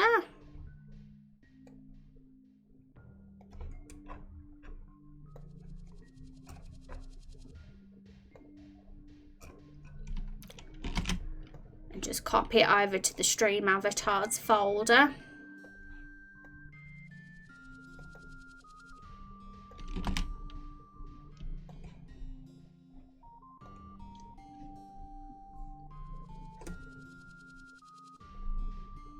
Conditional mortality for some of its characters. They don't age and will resurrect if killed unless the death was sufficiently heroic or just. So they can only die in a way which has plot importance, and there's in-universe justification for it. Oh, is there a like official trope name for that concept? Because I'm a bit of a TV tropes geek, and I'll probably... I love the idea of us having a Raindrop Chronicles TV tropes page, and having a list of all the tropes that our game uses eventually.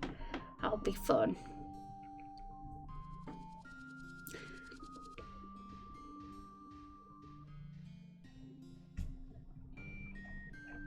But yeah, it's an interesting one. I would love the idea of not having to age, but I've already got that power anyway. I mean, look at me. I've looked like this for the last 15 years, basically. I haven't aged a day. It's because I'm a vampire, guys. It's no lie when I say I am one. It's just Homestuck being Homestuck. Everyone read Homestuck, thanks. I love that webcomic. I have to look into it. Okay, so we're nearly done.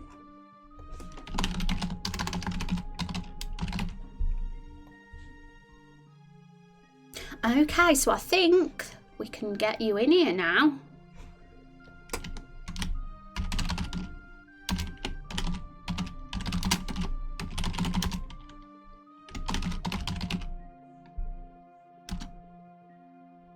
Yay! It's worked. I've got it now. I know how to get it working without having to like mess around with it forever. Look at all the roses. There's 3 rose twins on the screen right now. It's awesome. It's me. I know, it's so, I love seeing that all you guys there walking. So I'm actually really glad I've spent this time getting a few more of you into stream avatars. It's definitely going to slow down now we've had the raindrop increase. But it's nice to get more of you in here. Okay, so now we've got one more character. We've still got Neffels to put in, but we'll do Scalies first, because we haven't even started her sprite yet. So let's get Scaly Star sheet up. So shall we have a look, a peek at that one? It's a rose garden. Hi, Great Value, how you doing? Welcome to the stream. Okay, Scaly's character's called Scaly. She's female and she's a fairy. Oh my goodness. She's a fairy. We got another fairy in the game. An ally. She's an ally fairy. And to complete a collection. National, thank you so much for the 2 months. The 2 months. Thank you so much. Let's have some hype in chat for that sub. I appreciate that. Thank you so much. And oh my goodness, guys, I got the cutest pride emote the other day when I was lurking in someone's stream. I'm going to share it with you because it's like become an emote. I like that one, the penguin with the flower. Thank you. How are you doing, National? I hope you're having a good Friday. And you got Rip Rule got the little bee emote. Yay. Oh, I want that one. Oh my god, I want that one. That penguin with the flowers on their head. I want that one. Oh my goodness. When do these emotes finish? When do they stop doing them? Because I need to get, I'm going to like lurk in everybody's stream in hopes that I get that emote. My goodness. Okay, guys, so.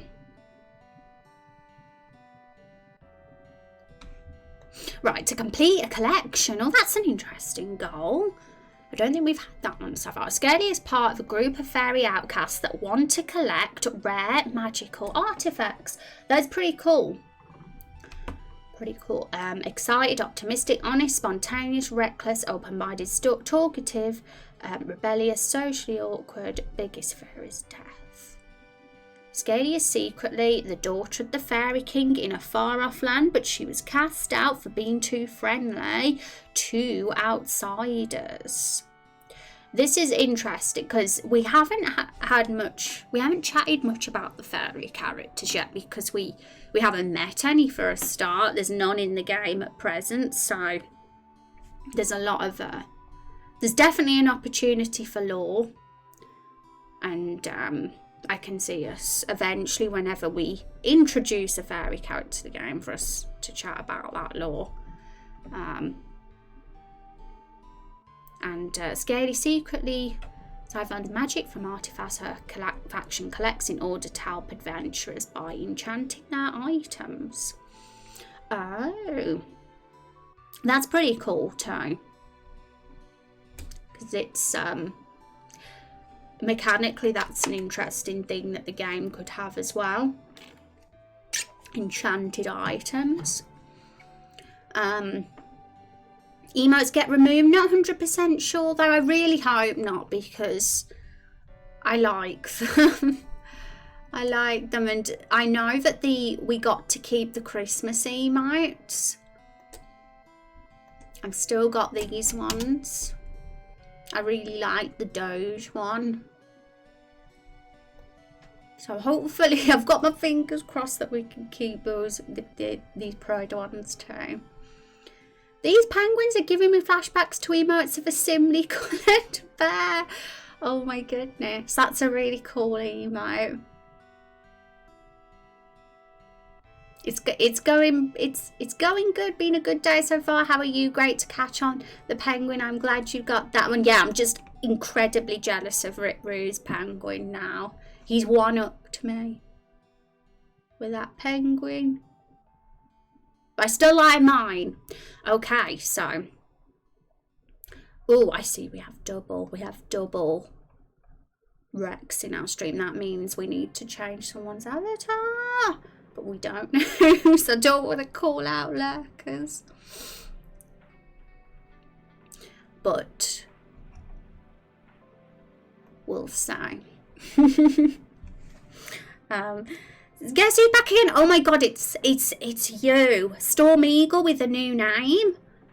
Storm Raven, is it? I was wondering who it was because what it is, I saw two. We've got double Rex at the side, which means whenever we get two of somebody's character on the Steam avatars, it means somebody's come in the stream who needs their character updating. But one sec, because you have a new name as well, because you were Storm Eagle before, which means we need to just add you to the wireless. But how are you doing? It's so cool to see you. We were reminiscing a few streams ago about the Stumpy side quest we're going to have in the game. Oh, it's already updated it for us. Stream avatars is the best, guys. It's already updated your new name. Okay, so this should be easy. All we need to do is change.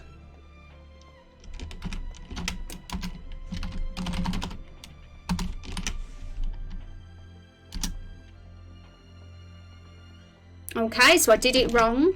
I did it wrong again.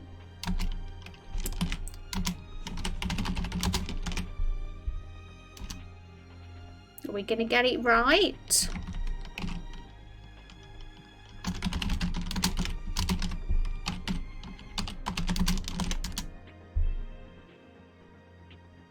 Hey, hang on, let's fix this. Sometimes this happens.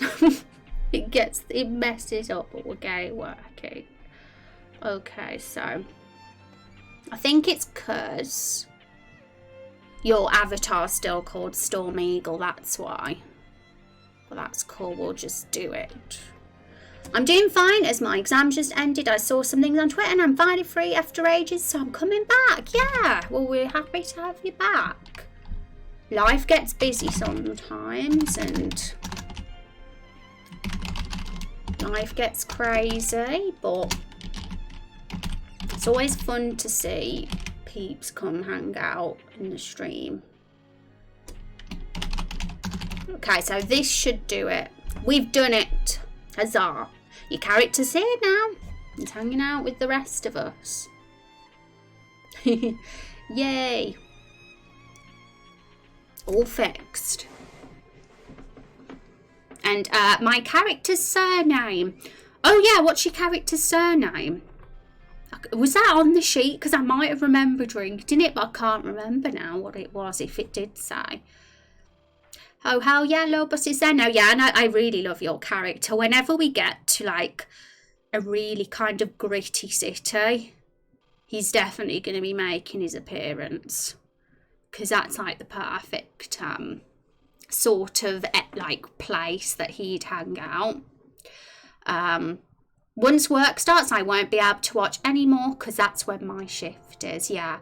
And that's all right, guys. We got the VODs, don't forget. I upload them all on the YouTube. So, you know, if there's ever a time that our schedules clash and you're not able to hang out with us for a while, guys, then those VODs always get put up every time we have a stream. So it's the best way to catch up, to see what we're doing.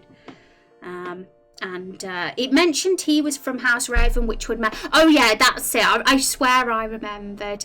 I only mentioned them because of Storm Raven 99's name. Yeah, but no worries. Storm's name doesn't clash. Storm's character's not called Raven in the game, so we're good. If we ever did have anybody have the same name, we'd have to, of course, figure out some compromise, or whoever's did it first would get the name. That probably makes most sense. But we're all good. We don't have that issue. So like a fantasy thief crime city, yeah. Raindrop Chronicles it's definitely got to have that sort of theme. I mean, we're so far from it right now with the Everbloom Forest, because we're in this enchanted sort of area, but thinking of like a gritty city is really exciting because it's the complete opposite to what we've done so far, and I'm always excited about exploring different themes and different areas and stuff, because it's a big world.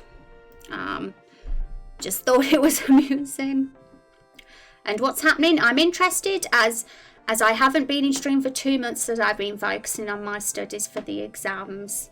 Rose, I'll let you take answering that one. How can we sum it up? Well, okay, so what have we got? What have we done? What have we been doing? I've forgot myself, in all honesty, but the best place to look is probably Trello, because this is kind of where I'm going to be sort of putting our schedule for each month. Like we don't always follow it rigidly, because sometimes it's usually the best thing to not get too upset if we can't be on time with deadlines, and it keeps me sane to not get too tied down to deadlines. But just roughly, this is an idea of what we're working on right now. We've recently revisited the battle mechanics stuff. We've been adding the animations and stuff and just improving what we've already did. But we've been doing that for our playable characters, and we've gone back to the boss because we hadn't. It's been a while. So really, I don't think there's much you've missed on in particular that's major. We did work on the fruit scene with the fruits. I don't know if you remember the fruits, but that cutscene is almost ready to get put into the scene discussion in the Discord. So yeah, it's main quest 2 stuff, and we'll be starting main quest 3 content next month, all going well. It's all about tying up loose ends this month, getting everything tidied up, because the last thing we want is to get carried away with all the new content and side quests, but then be like, oh crap, all the previous stuff in the previous quest is really messy, and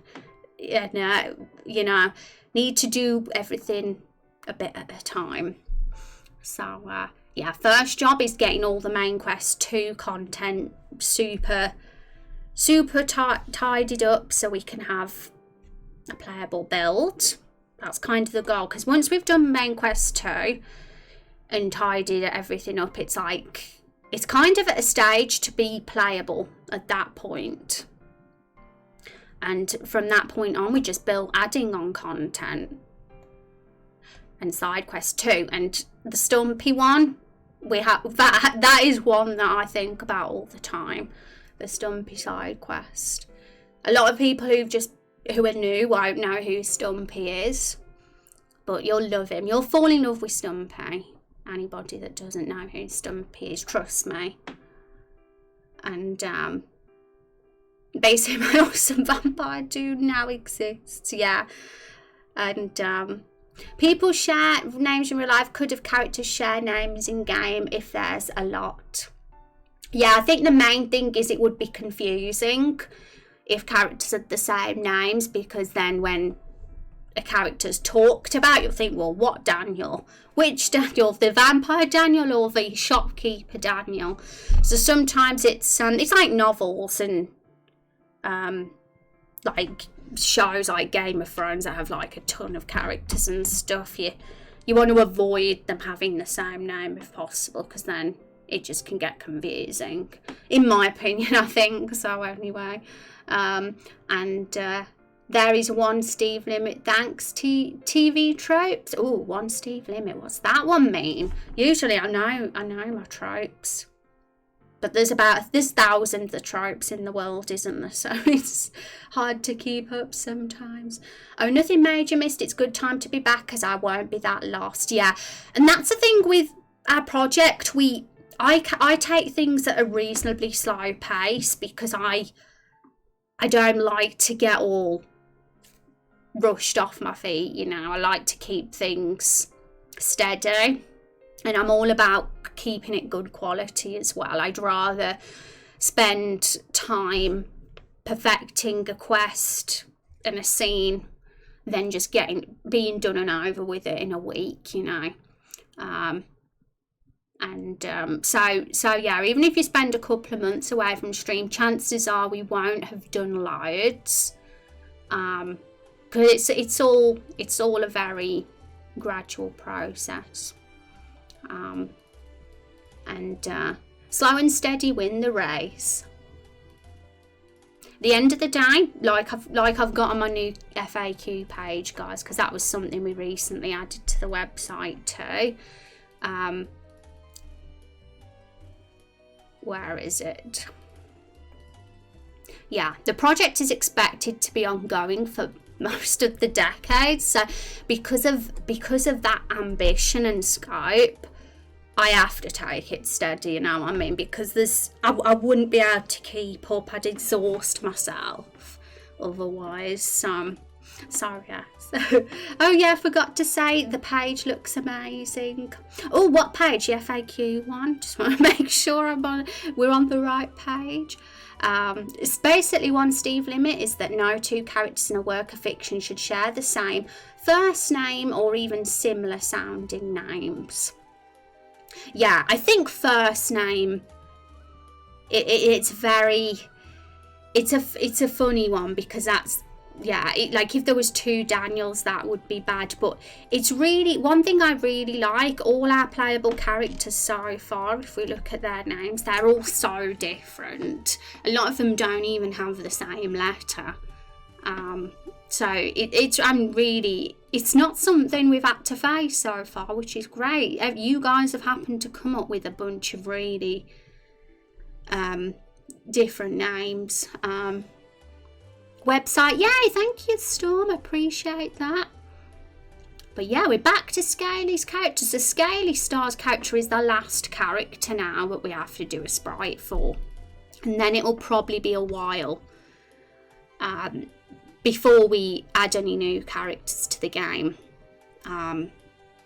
If we get one, I'll add it to the Trello list, but we won't be actively working on adding any new ones for a while now, because we're going to make this our focus, and then it'll be this. Okay. And oh yeah, Storm, we have a lore Bible now as well. It's not got too much content on it right now, but over time we will add to it. That's kind of the goal, to make it this kind of lore Bible of the world, and all the character profiles will be moved on to that lore Bible as well at some point. Like having characters share a name should only be done for story reason, like Elle choosing the name Ryuzaku in Death Note, because there's no way Light could write it without thinking of the celebrity which would reveal him. Yeah, exactly. Like for that it was a plot reason. So for sure.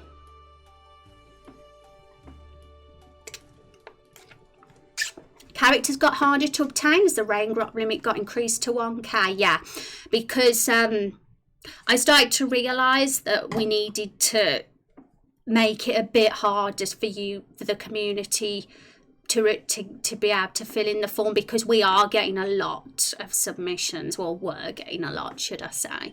So because we're only 150 episodes through, you know, this is going to be going into the thousands. We're like 150 out of potentially thousands of Raindrop Chronicles streams, guys. So thinking of it like that, we've just touching the tip of the iceberg with our development here. So if we kept things as they were, the raindrop count to become a character, we could have potentially had like so many. Just think of all those characters we could have ended up having over the months. It would have been impossible to keep up with it. So we have to be smart and kind of raise the requirements. And right now it's probably going to stay like that for a bit, but it would likely raise again if needed. But right now it'll probably be fine as 1,000 for a bit. I love lore in any game or making one. Yes, feel free to have a look at that Lore Bible Storm, because that's probably, in all honesty, just the thing just to keep up with, because any lore that has been set in stone will be on there. But we've kind of took a step back from the lore and world building stuff for now, because we got a lot of game devs to get implemented for our first playable build.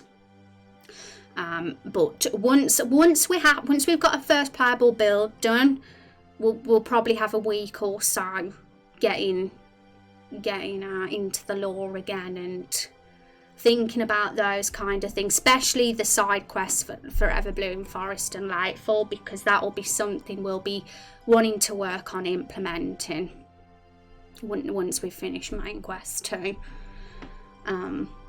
Otherwise the audience is like, wait, was it good Bob or evil Bob did that when they hear someone say Bob did? Exactly.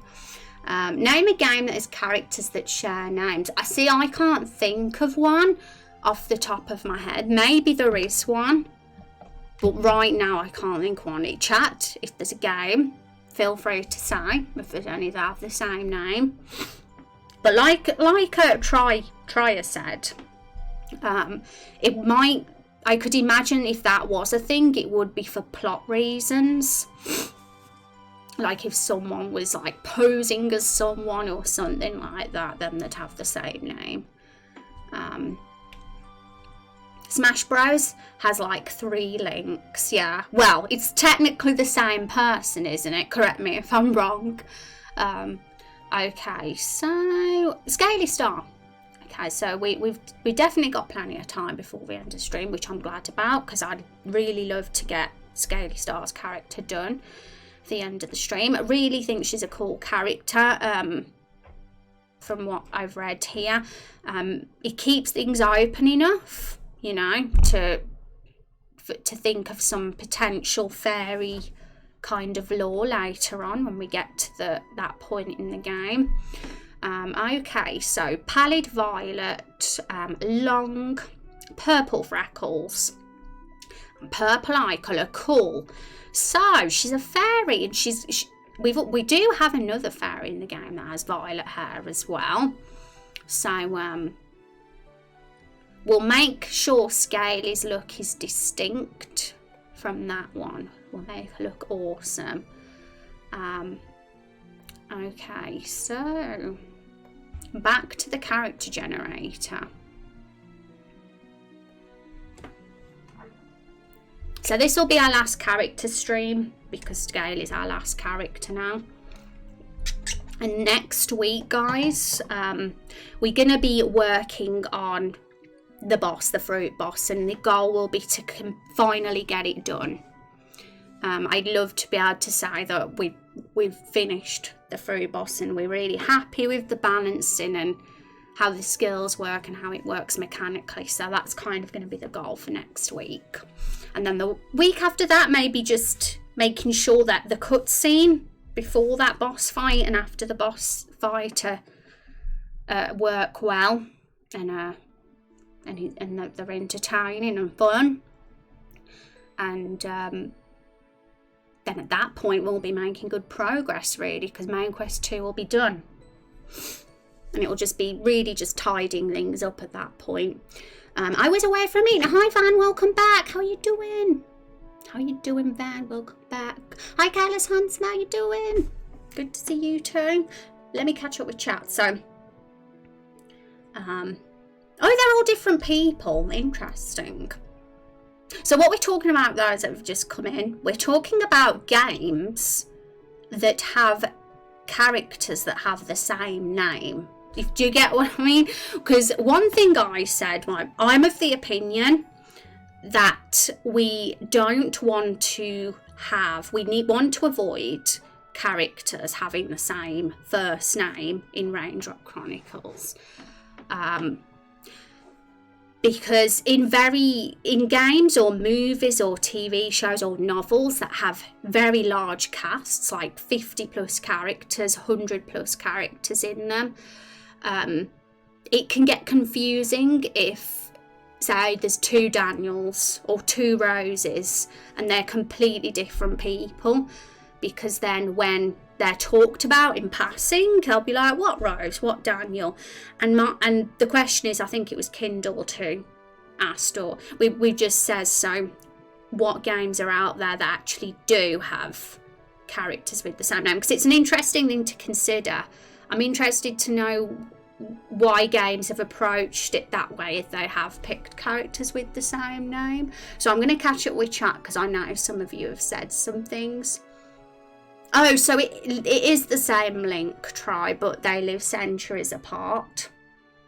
Yeah, then that's a bit different because it is technically the same person. But Skyrim has like 10 different Whiterun guards in the same city. Oh, they're kind of nameless NPCs, aren't they? I guess. Undertale actually enforces it. It won't let you name the human the same name as one of the major characters. Oh, interesting. That's interesting, because imagine, because we have a custom hero creator. Imagine if someone called their custom hero Rose or Carol. And it would be so crazy, because we've got Carol the Barrel and then we've got Carol the hero as well. That would be funny, but it would be very confusing for the player.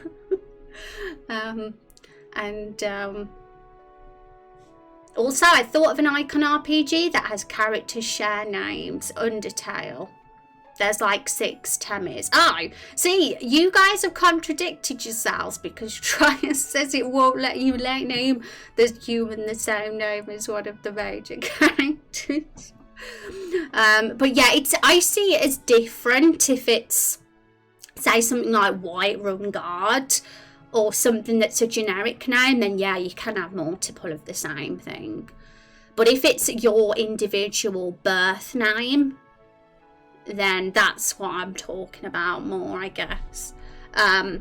So what happened while I was away? Doing okay? So is this the vampire? Yeah, this is Triacus's character. So he's pretty cool. I mean, all you guys really can see about him so far is what he looks like, because we don't have a character sheet for him right now, and his profile won't get put up on the Lore Bible for some time. So it's a mystery right now, but it is in my email, his profile is, so I get to see. But we did look through it further in the stream, so it will be on the VOD if anybody wants to read his profile, because I did have a little read through it earlier. So if anybody is curious, then feel free to look back on the VOD or watch the YouTube video. In other words, yes. Imagine if the villain was Bob, the main protagonist was Bob, and some farmer was Bob, and the quest just said kill Bob. Yeah, you would be absolutely mind blown. So unless the dev was trolling you, you'd be like, what the hell is going on here? The right answer was Bob. The story is absolutely going to have the Arif and Bob trope in full effect, though. Yeah? Is the Arif and Bob trope that trope when you've got all these really fancy, exotic names, and then you've got a really simple name like Bob? Is that what that trope is? Yeah, I don't think any character should have the same name. Just takes the uniqueness away, yeah. And we have been so lucky that I haven't had that problem yet. I haven't had to message any of you guys and be like, I'm so sorry, but we already have this name. Luckily, that hasn't been an issue yet. You've all picked really wonderfully unique names. But if it ever did, then of course the person who has already got their character in the game won't be the one that has to change it. It'll be the one that's recently made the character that would have to change it. But usually picking names isn't a problem, because I'm one of these people that have a few names in mind usually when it comes to creating a character. And even if I couldn't have Rose, I'd have picked something else. But luckily, I got my Rose. Welcome, Danielle. Welcome to the stream. How are you doing? It's good to see you. Let's catch up with chat. In Borderlands, I've killed hundreds of people named Psycho. I'm starting a melee only run right now. Yeah, I think Kindle... I mean, I can't even remember Borderlands. I did 100% that game like 10 years ago, but I can't recall off the top of my head what that now. But it's different when it's like a faction name or anything like that, like a nameless person for sure. Okay, so goddamn developers are lazy, SMH. Tammy is not a name, it's a species, yeah. If it's a faction or a species, like say if they've not got a name, then 100% it's fine for them to have the same name, because not every character is going to have a name. It's like if we went to a barrel village, for example, not saying we will, but if there was ever a barrel village in Raindrop Chronicles and we didn't know the names of any of the barrels, they'd be just called Barrel. Because not then, because that isn't a first name, that's their kind, their type, what they are. Then Pokemon are suffering from too much of the same name. Adorable. Tem is adorable. Imagine having a team of 6 Pikachus. Yeah. I really put Rose through some work getting it right. To be honest though, there's been characters we've made that have took me much longer, so don't you worry. It's all worth it in the end, to get a badass looking character. Bob truly is the most evil name. It is. If there's ever a Bob in Raindrop Chronicles, we better all watch out. That is exactly the trope. I think a quest like that would be really cool. It could be like a puzzle. They'd all have the same name but spelled differently, and you'd have to talk to everyone to gather enough information to know which is the right one. Yeah. If, it would be funny if it was designed purposely in that way, for sure. It would only be a fail if the developer accidentally didn't realise they named all the characters that name.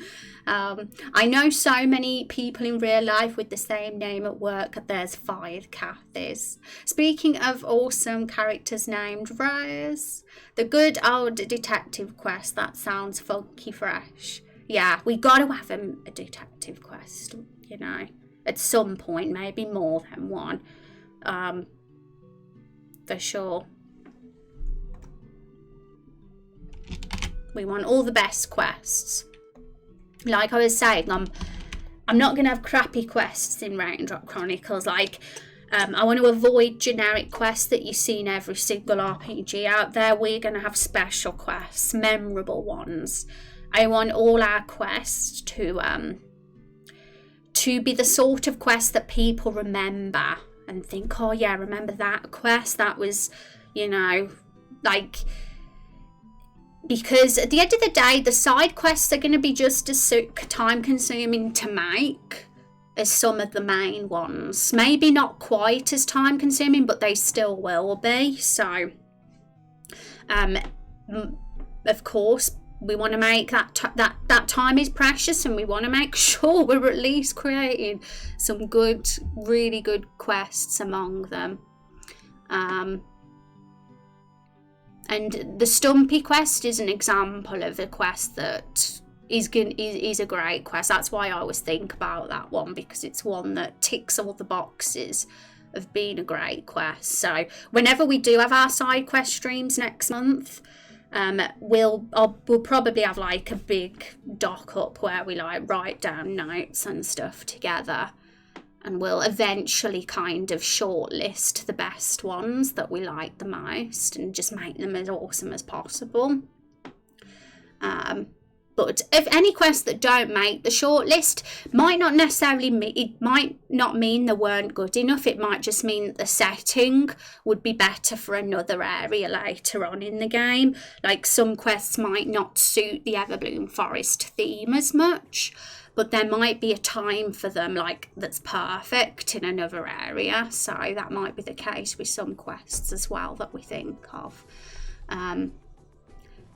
Read Homestuck sign. Remind me of that in the general chat or in one of the Discord channels at Trier, because I might forget and I definitely want to look into that. Yeah, it vaguely reminds me of those logic puzzles I do in school. Yeah, I'll totally be up for having a detective puzzle quest in our game. My partner loves Homestuck. They grew up on that and tried explaining it to me. They failed. Oh, really? And thank you, Alan, for the follow. Welcome. Hope you're having a good day. It cannot be explained, only experienced. That sounds like a joke, but it's basically the truth. Talking about the Barrel Village, the warehouse inhabited by boxes would be a wonderful payoff joke for getting to the cities. National. At some point, I want you to expand on that because that sounds quite interesting. I've copied what Rex and National have said into a notepad file anyway. But I've always wanted to do a RPG Maker game that revolves around a detective solving murder cases, but there is a twist that the world is inhabited by various kinds of creatures and things that live with humans, as I loved puzzles and brain teasers in my early school days before calculus hit me hard. Yeah. I mean, I'm one that isn't very good at puzzles, but I know that our community will be, or at least some of you might be. So even if, say, we want to make a detective puzzle quest and I'm like, oh, what should we do now? This is why we do it together as a community, because we all have our strengths. It's a story, but also a puzzle. And the thing with puzzles is that you have to see the parts to understand it. Interesting. A detective puzzle will be fun. I shall, but it is way long, so be prepared. Really help my own writing though, for real, especially giving characters distinct voices in text. We can figure it out, yeah. I mean, I can imagine as we talk about ideas for quests that we might merge some of our ideas into one quest, because we're not going to have like dozens of quests in episode 1, you know what I mean? We will have a cut-off point, because if we want the quest to be of good quality, and you know, we're going to have less, like, so I would rather have 6 to 10 amazing quality quests than 20 average ones, if you get what I mean. So yeah, it'll be fun. It's one of the things I'm most excited about doing. Like, I've wanted to do it now, but I just know that we have to focus on the stuff we need to finish, otherwise we're going to get overwhelmed. And that is something a lot of people find difficult. Writing characters though, they sound distinct from each other. Yeah, we were chatting about that the other day, like giving characters a different voice, because it's challenging to do when there's no voice acting. That risk of every character just sounding the same. You have to be kind of clever with how you word dialogue, the tone, how you write the dialogue, even things like curse words and certain phrases that are exclusive to certain characters can help give them their own voice a bit more, maybe. And showing things like excitable personalities compared to more apathetic personalities, like things like that is always a challenge, but it's fun to do. Most games puzzles are a joke. They just have waypoints tell you what to do. Yeah, We want to avoid anything that's uninspiring. My goal is for every single quest that we have to stir you emotionally some way, whether it's make you smile or laugh or give you the feels or give you even the spooks. You know, like in some way stir you emotionally so that you remember it, because I always think if a quest can affect you emotionally, you're more likely going to remember it. So that's kind of what I'm going to try and aim at, for it to kind of bring about an emotion. The stumpy one will definitely be the one that brings about the feels, that's for sure. The feel moments. So yeah, that will be the goal. Anything that doesn't bring about an emotion, if you just play it and you're like, oh, let's get this over with now, no one's going to remember that sort of quest. It's just a waste of time designing it. So we're only going to do inspiring quests.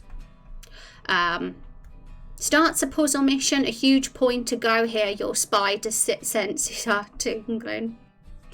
I'm so bad at writing, I have no idea how to write dialogue. Yeah, it's a challenge, and I myself am no pro at that, but it's something I find fun. It's fun to do, and my worry with dialogue is sounding wooden and unnatural. That's kind of my thing. I'm like, oh, does that sound natural enough? But luckily, I think things like sharing the cutscenes with you guys in Discord, if there was ever anything that sounded a bit wooden, I know you guys would like give a suggestion and be like, maybe just reword that sentence. So it's that sort of thing is very easy to collaborate doing together. And again, I will say, read Homestuck. Even the first couple of acts are a masterclass in writing dialogue. Shreya is obsessed with Homestuck. We've got to all read it now, because it sounds like the best thing ever. Yeah, definitely. Biggest inspiration on my own work. Okay, folks, we still at Scariest characters, so let's look. Oh yeah, we read the description. So violet hair. Okay, so let's open female.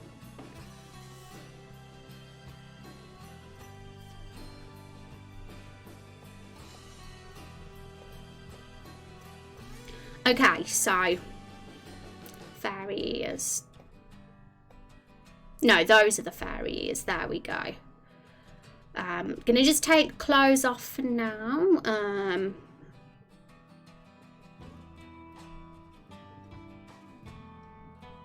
Okay, so I'll do the eyes and nose and mouth in a sec. I want to give her a hairstyle first,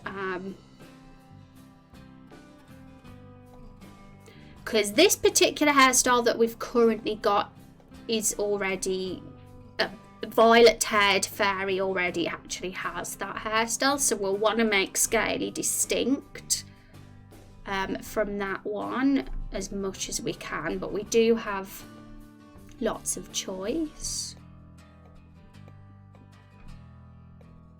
So Scaly wants a long hairstyle.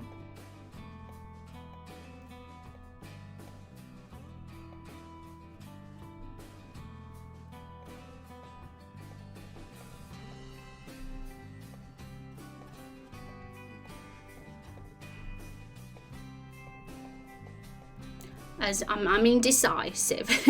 We can have, yeah, that was Kung's, I think, that hair, I think, and she had purple hair too, so I just want to make all the characters look unique, so I want to pick something that looks, maybe that one. That's a cute one, the little ponytail at the back, and it's still long. My girlfriend is writing a fantasy epic right now. I kind of made her rewrite all her dialogue through the whole thing when I pointed out that all the characters had the same voice. Yeah, that's good though, because dialogue is so important, you know. If you want people to be immersed in the story and even give a damn, you need good dialogue. So that's kind of why I've made it a thing in this stream that I share the cutscenes with you all when they're made. If I just quickly show you guys, because I want you all to know now we're talking about it. In our Discord, we have got the main quest 2 Carol flashback scene for you guys to all watch. So I've put that in there. Eventually it'll all be done and dusted, and there won't be room for feedback anymore after a certain point. But it's there right now, so it's there for you guys to give any suggestions if you feel anything could be improved. Our National has already commented and really liked it, so has I. Best thing I've played recently is Last of Us Part 2. That game is honestly incredible. I finished a week ago and still thinking about it. Oh, that's really good you enjoyed it, Kindled. Because I heard mixed stuff, but it makes me happy to hear that someone actually liked it.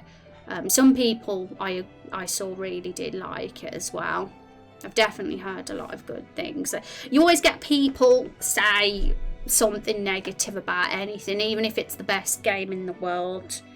That can't be avoided. It's way better for it though. She's an amazing writer generally. That was just her blind spot at the time. Well, that's awesome. All the characters sounded like her, really. I'm interested now what your tips are then, Try, about making characters have different sounding voices. If there's anything in particular that you think is a good trick, because I'm going to steal it. I want to steal it anyway. But yeah, I mean, for example, what I've been doing so far is, for example, Carol the Barrel is a Sundayer. She's very angry. I mean, she's got to keep the endearing charm to her despite being angry. That's the challenge with Carol. But I make sure she shouts a lot. Exclamation marks are something she uses. Very blunt words. And short sentences. She's just very to the point and straightforward.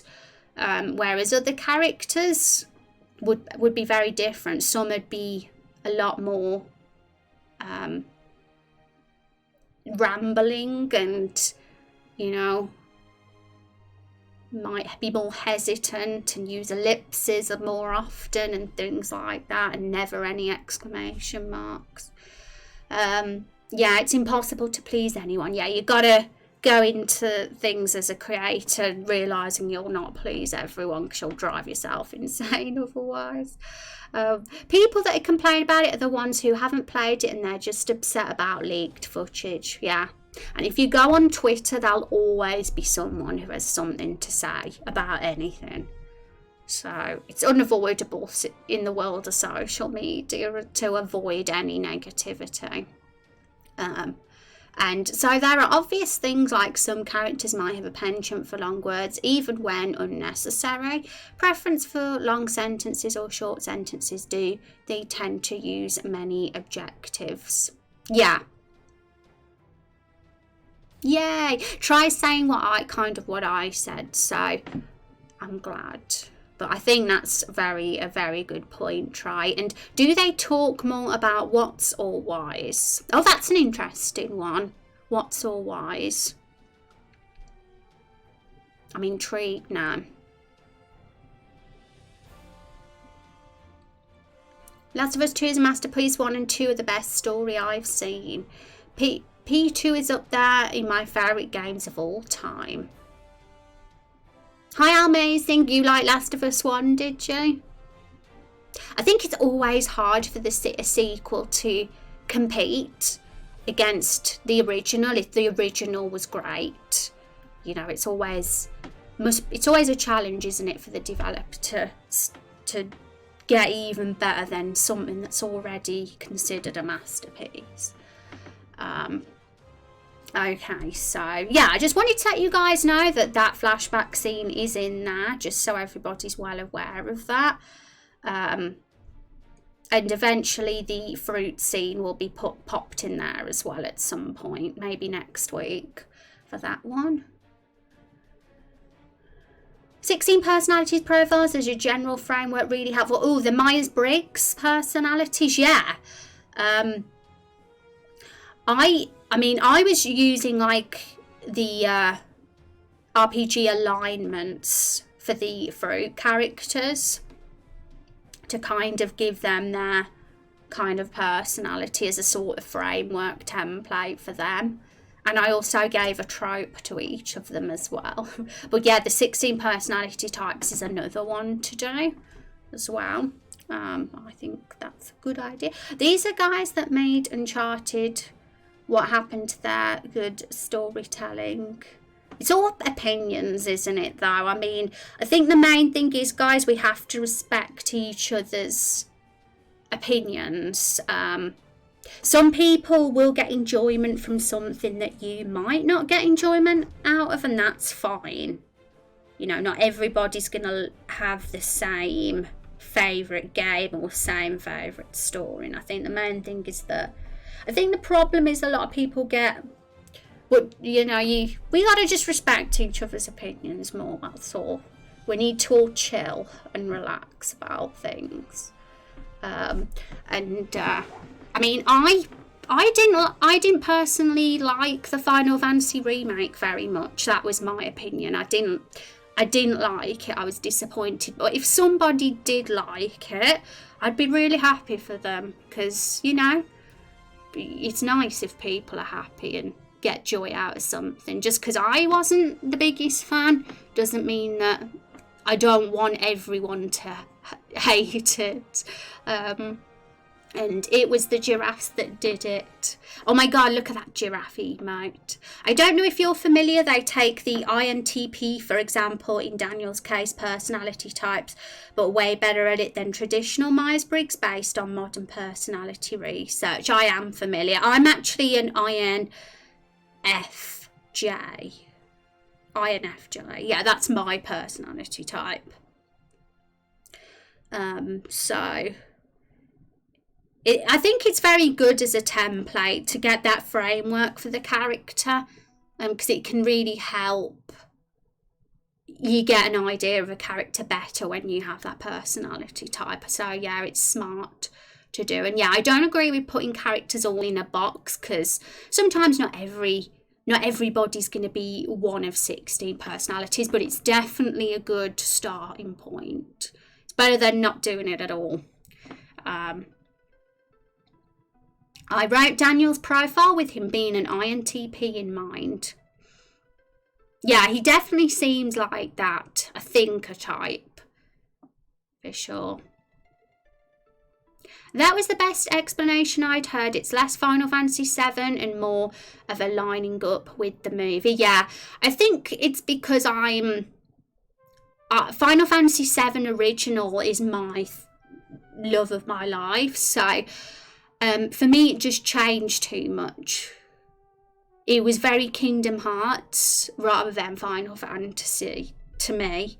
So it wasn't my cup of tea due to that, all the changes with those weird ghost things, and it didn't do it for me. It was a bit convoluted in my opinion, but I know that some people would really love that stuff, and if they do, I'm happy for them. I'm not going to be like, how dare you like that? People get so defensive over their opinions, and a lot of times they rely on other people to tell them what to think. Yeah. The reason the world is so beautiful is because we're all very different.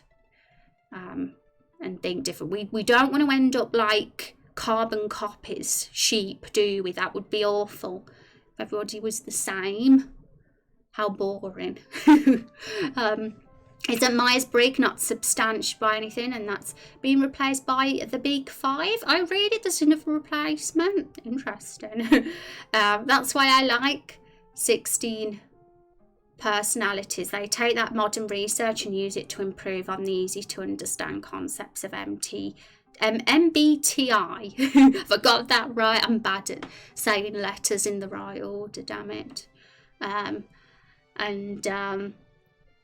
Taking the best of both in a way, but yes, it's a big five base, just use MBTI terminology. Actually has a 5th scale based off neuroticism.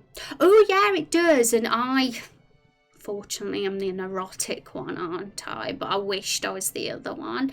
That's my goal, to not be neurotic. They have a lot of newer frameworks to help characterize the human personality. What was it now? What were the letters? Because I forgot. I forgot what they were. Because I remember doing it once, that test. But I always forget because it's not like part of the original Myers-Briggs 4 letters. Oh, it's a T as well. Turbulent versus assertive. Yeah, I did it like about 5 or 6 years ago though, and I was the T back then because I was a lot more anxious and passive in those days. But I don't know if I'd still be that now because I've got a lot more confident and more calmer as a person. So who knows? Because people's personality type can change. I mean, I might not even be an INFJ anymore. I still think I am though, because I'm really not. I'm not any of the others at all. So, Big 5 Hex are an ocean.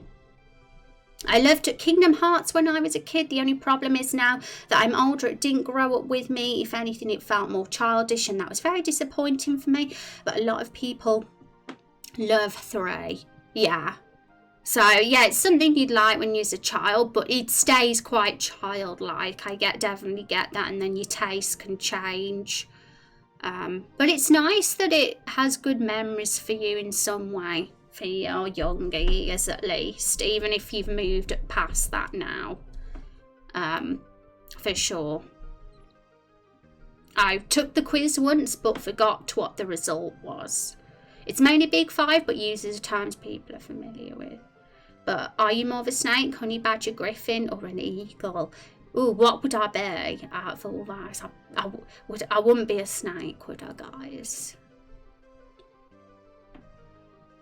Eagle gang. I'd imagine I'd be the badger, but I don't know. Should be the 15 personalities at this. 25 personalities.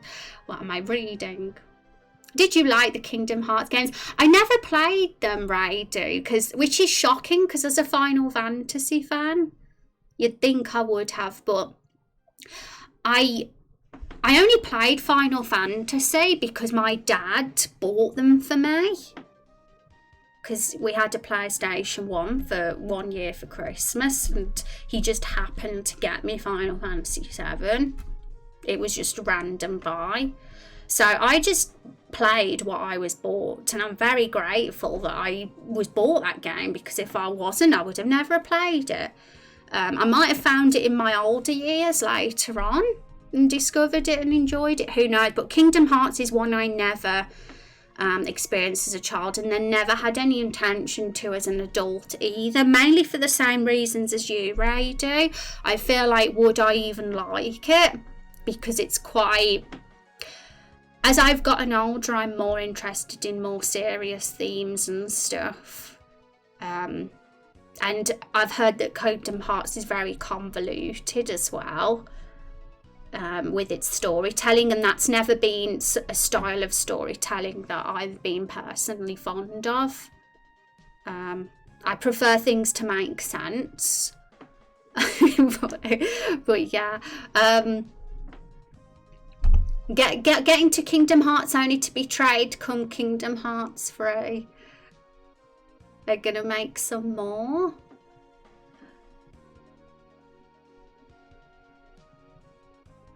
And yeah, there should be like 1,000 personality types realistically, because every human being is different, even the ones that have the same personality type.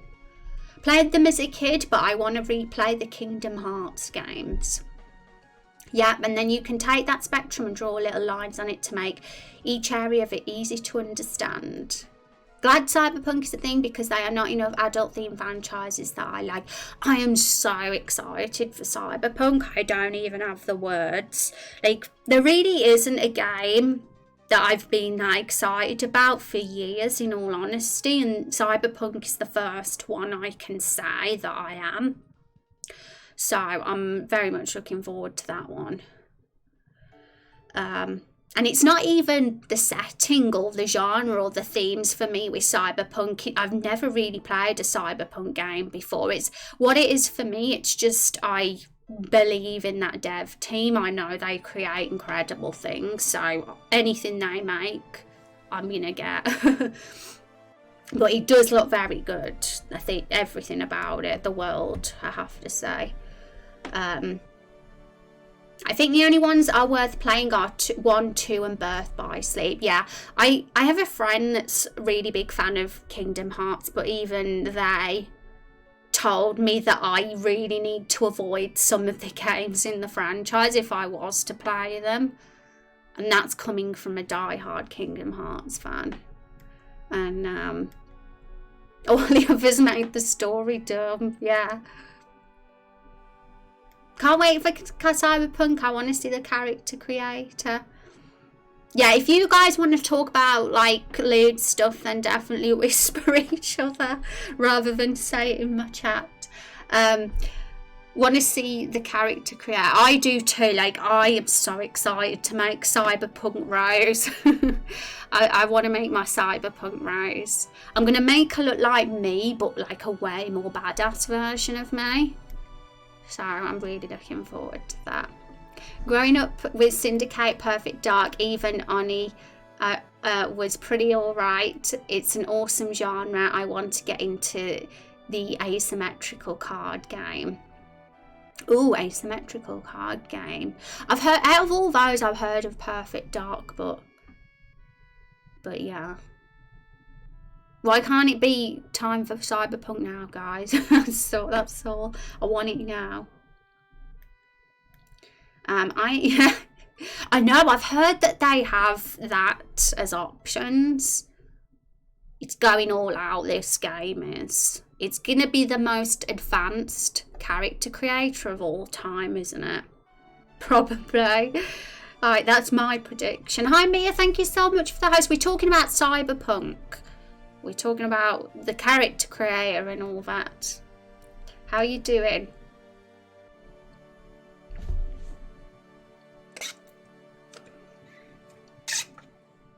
Ooh. We're rambling on about all sorts. What have we been talking about, chat? I forgot already. Just remember that Cyberpunk was the last thing we were talking about. We've been talking about Myers-Briggs personality types. We've been talking about all sorts. I want to make my dream self in Cyberpunk a badass cyborg girl. Yeah, guys, when you make your Cyberpunk characters, I want to see them all. I want to see screenshots, okay? Deal. The purple hair fairy. I've never taken that test. Oh, I'm intrigued what you'd be. I am an INFJ. That's what I am. It's meant to be the rarest one, the one that I am. But funnily enough, I've met a lot of people that have the same one. I think it's because we're all very like-minded here on Twitch, a lot of us. Well, a lot of us are actually INFJs.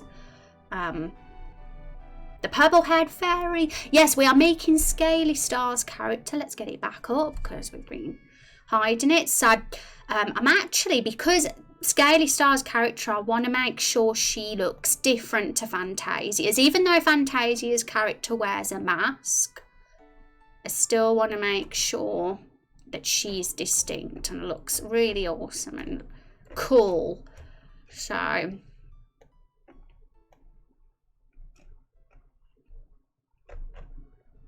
Let's see if we got the face. Because we were talking about names earlier as well. We were saying how when you're making anything that has a lot of characters in it, you want to at least try and avoid, you know, any of the characters having the same first name, because then things could get confusing. Of course, if it was done on purpose for troll or funny reasons, that's different. But it wouldn't be good if there was like two roses, for example, because then we wouldn't know which rose was the rose they were talking about. And other than names, I also like their look to be quite different too. So if there's characters that are the same race, that have the same hair colour, for example, want to make sure that they don't look too alike, because then they don't seem as unique then. So this is something we're going to make sure we do with Scaly's character. So I'm trying to find Fantasia's. So we've got, that was Klung's. I saw the first purple haired character I couldn't find.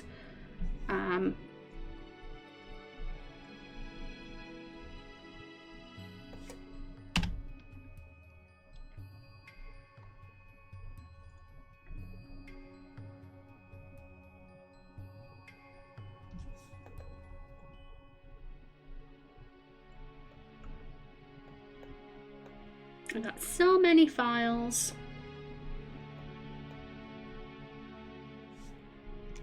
There we go. Finally found it.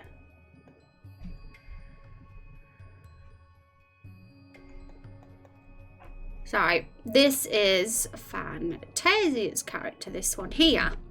So she's also a fairy with purple hair. So I think that hairstyle's more, you know, that's different. I want to find Fantasia's face that isn't showing the mask as well.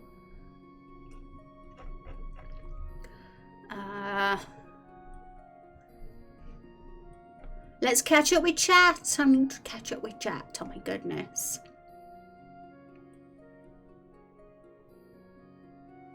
Yeah.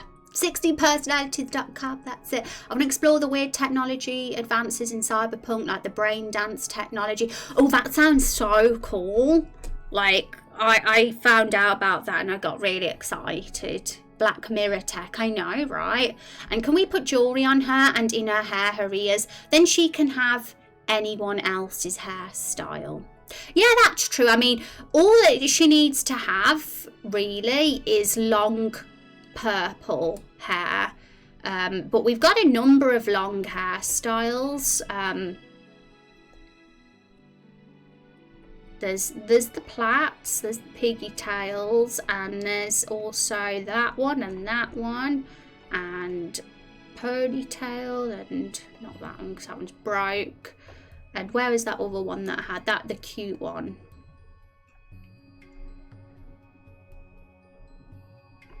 That one. And let's look at the accessories, because that's actually a interesting thing to think about, because we haven't got as far down in Scaly's character sheet to the accessory parts, because she might have actually put something there. So really it's probably better to look at that first to make sure she hasn't said anything. I don't think she's said that she said, but she does. Her character arc is basically someone who is very interested in collecting artifacts and enchanting items, so it kind of would fit if she did look a bit fancy. I think the bow is quite cute because it matches with her quite well, actually. But I don't know, mate, is that too maidy? I mean, she looks fine without it too. But out of all of them, a lot of them don't look right on her, apart from perhaps the bow. And speaking of 3-hour lecture, try a kiss. I watched a story so far video once on YouTube and it helped. Everything I thought was going on was different. Then 3 came out. You know it's bad when the series recognises how confusing it is and summarises all the other games in the option menu. Oh, what's that about? I've lost the plot, guys. What were you talking about?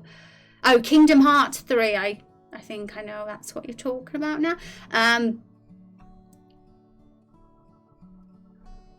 Could be a good story link. Maybe they're from the same clan. That's an option too. Because different fairies, I've noticed as well, are having different wing types. Like we have this wing type here, this first one, on a few of our fairy characters. But we also have that one on some as well. For example, can you see the pink-haired fairy with the pink wings and the green outfit? She has got those wings. So there's different kinds, which, you know, the idea of different clans and factions and different, you know, is very possible from different wing types. So if we could give her the same one.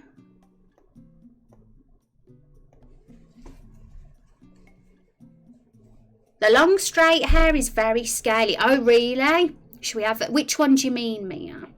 Because I want to make sure.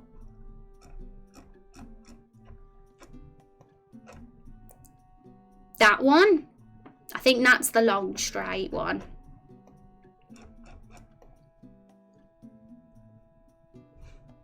Yeah, we want it to relate to scaly for sure. And thank you, Botsin, for the follow. Welcome.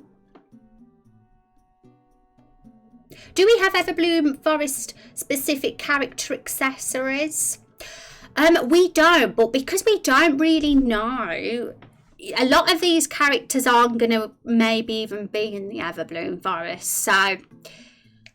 So we don't, you know, we don't know at this point whether giving them accessories would be... We do that if, you know, we put them in the game. Then we can think at that time of updating their look at that point. But for now, we'll see this as a sort of generic default look, the one that we give them first. And smart choice, oh right. And this, yeah, you guys are talking about Kingdom Hearts 3, some of you, so I'm trying to find the chat that's talking about this. Has certain lack of FF characters, yeah. There's a whole fairy faction board game. It's a curious time. Oh, really? Yeah, that one. Yeah, I like this one too. We'll give her the scaly hair. Scaly style. Thanks for saying that, Mia, because I wouldn't have connected it. But I think it's true. I think it is very scaly, now you say it. I was drawn to that hair because I think it's super pretty and I'd have it for myself, that's why. But, can't get over how good my little chibi vampire looks, fits right into what I know. It's so cool seeing you all there. Look at all us twinsies there with the pallid skin and the dark brown hair. Me, Triakis and Legmog, we're all twinsies. Fickle is the name for the fairy game. Interesting. Do you think that will be good inspiration for any fairy clans that we do in Raindrop Chronicles? Because it's something I randomly thought of. I thought, yeah, we have loads of different wing types here for fairies, and not every single fairy will have the same wings, you know. It's a good way to make use of factions in our game. I think it'd be quite cool. And if we ever decide that no, we're going to put Scalies on a different faction, we'll just change her wing type if we have to do that. But for now, we'll just give her the ones that we think are suitable. It's hard to like say anything in stone right now because their character arcs haven't been written, and We don't know where they'll fit into the law, but we can make adjustments as we go if necessary. And how long are you on today? Just a little bit longer, actually. A little bit longer, but not too much longer. Time has gone super fast. It always does. It's all based on the Amy Brown fairy aesthetic. Oh, okay. Yeah, if you guys ever like mention anything, like I know a few of you mentioned things today, Homestruck and that fairy board game, and you're scared that I'm gonna forget, you guys could pop the name into the Discord channel somewhere. I don't know if there's a relevant channel for it though right now for anything like that, but I think we should. That would be a cool idea. Okay, so where were we with Scaly's character? Because these eyes and the current features we've got, we can change because they're just the default ones right now.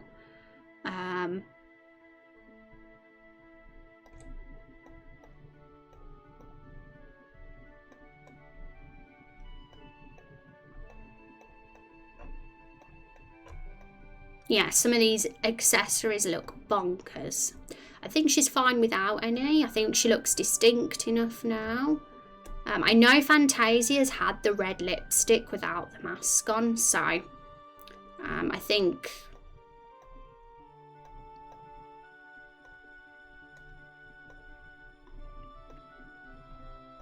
just normal lips without lipstick will be good, so they don't look too much like twins. But we might not even see Fantasia's without her mask on ever. We don't even know.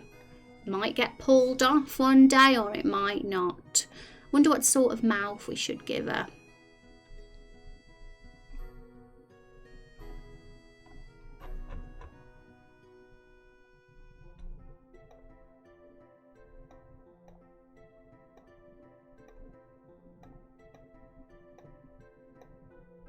We're probably better to have a normal expression for default.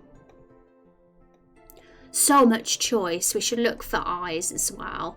Did she want blue eyes? Let's just remind myself. Oh, she wanted purple eyes. She also wants purple freckles, I've just realised. So I think that'll be doable. Let's just give her purple eyes first of all. There we go. So guys, if there's any pretty eyes that you think look really nice on this fairy, this cute fairy character we've got, feel free to say right now as we look through them, because we've got absolutely dozens of eyes here. All the choice is endless, folks.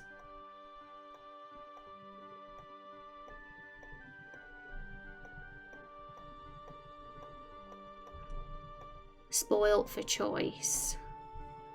Android, thank you for the follow. Welcome to stream.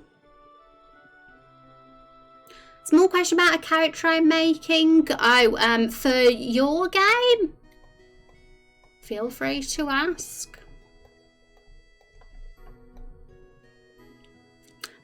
Those ones back towards the top with the pointed ends and pointed lashes look nice. Towards the top. Did it have D on them? Because some of these eyes have a D icon on them and others don't. That helps distinguish the difference sometimes and make me realise what we're looking for. Okay, pointed lashes and pointed ends.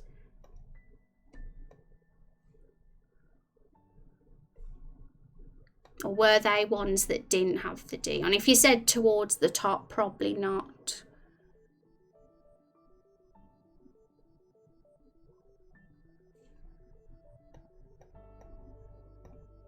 But yeah, as you know, guys, I'm absolutely awful at finding things. So if you could name the row number and what number on the row, that would be great. I know it can be hard to tell what row, though, when it's not showing them all.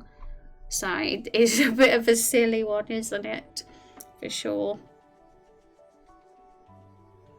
What's this a character for, Android, by the way, just for clarity? Because if you mean our game, you need to have a certain amount of raindrops to be a character, which is stated on the website. But if you mean your own character that you're doing for a campaign or anything, then yeah, it's always fun to chat about people's characters in anything they're doing too. I just want to make sure I make it clear, just so you're not getting carried away with making a character or anything, because then that would be oh, it's for a fighting game. Oh, that's cool. That's all good then.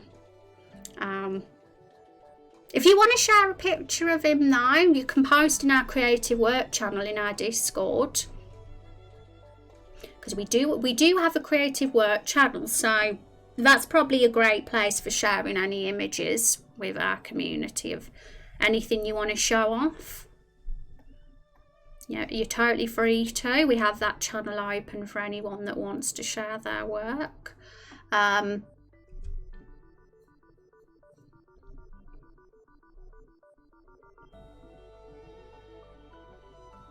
Ooh, 121 raindrops, hypo. Is it Aeris's theme that's on now? Yeah. Sorry if the music makes you cry, guys. We do have some sad music in the background sometimes. Aeris's theme definitely is. Might have changed now though. Oh no, it still is Aeris's theme. Tearjerker time. So many. Maybe we can pick from the ones you say yes to. I know, I'm so indecisive. Like, there's so many pretty eyes, and I know a lot of our characters already have these eyes, but it doesn't matter if we use the same ones. It's like totally fine if they look distinct enough in other ways.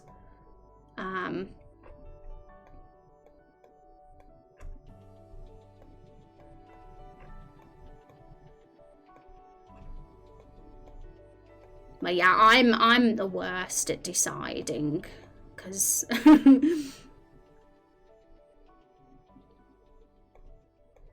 so I might just pick two and then you guys can pick which one you like the best. But even picking two's a challenge for me.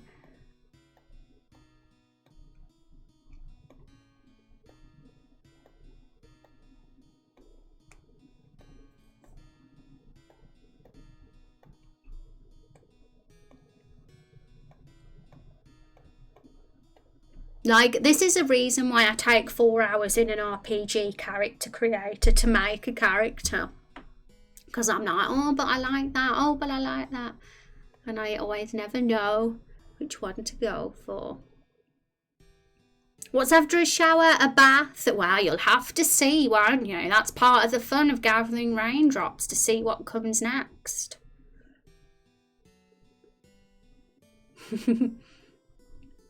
Me too, pets. I like the first one now. Awesome. Well, we'll be definitely having a look.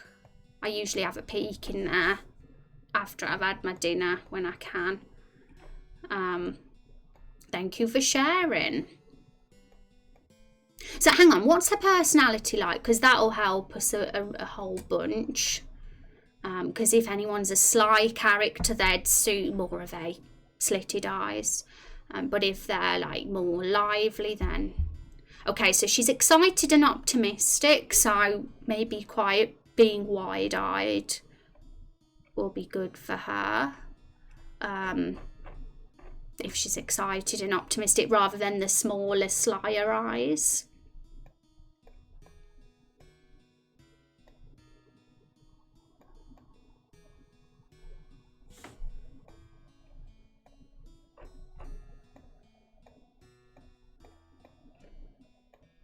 My gosh, I cannot pick. Maybe those eyes. Maybe those ones. They're quite optimistic looking. But she's excited, so maybe she should have a happier mouth.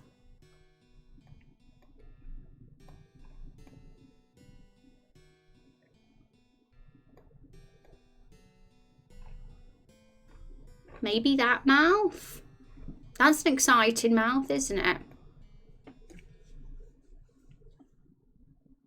0 raindrops. You will get there.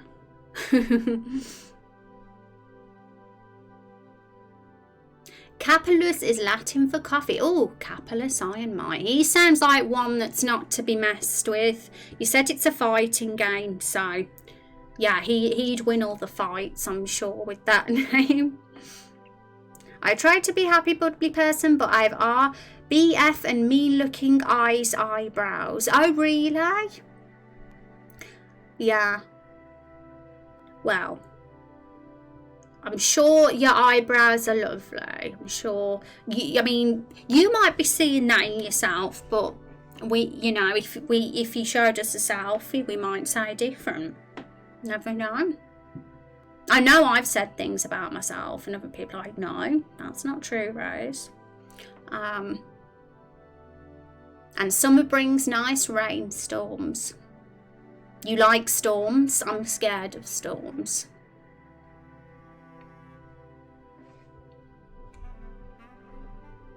Okay, guys, so I'm thinking that could be sort of what we're going for. So I'm going to just check through if we've missed anything.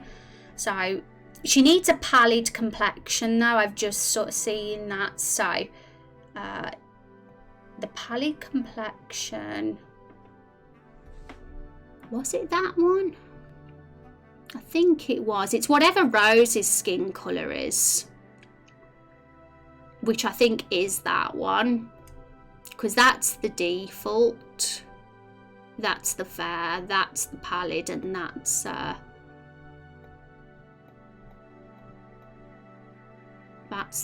medium complexion. Okay, so I think that is the pallid one. I will double check, but I'm pretty sure it is. Okay, so purple freckles and purple eyes. So it's just the freckles now then, and the clothes, of course. So I'm going to just see if we've got freckle assets, and we have. We've got freckles there, but we will just have to change the colour of them to purple, which I don't know if that worked. It might have, but if not, I'll make it more obvious in Photoshop.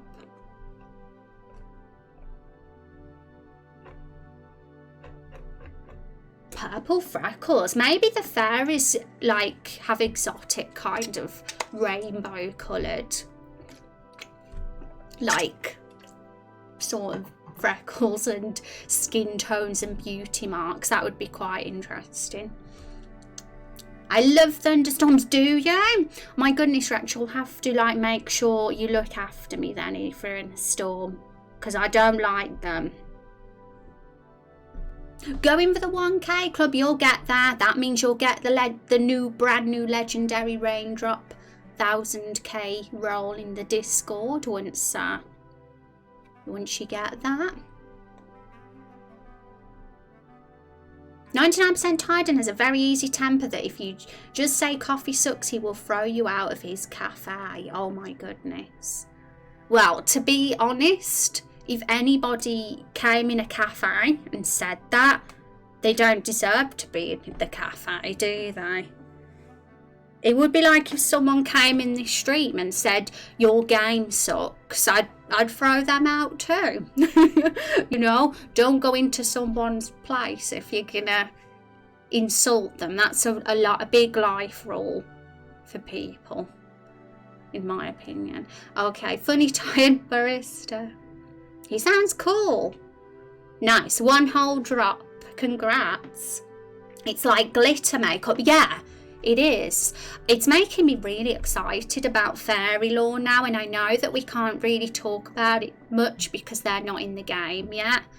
But this is what keeps me excited about the project as well. All the things to come that we can be discussing over time, and it's important that we keep on topic, you know, and we don't go too far off course during the streams, because then we'll never get the current stuff done. But it can still be exciting to consider things. Activates their super. This is a private place of business.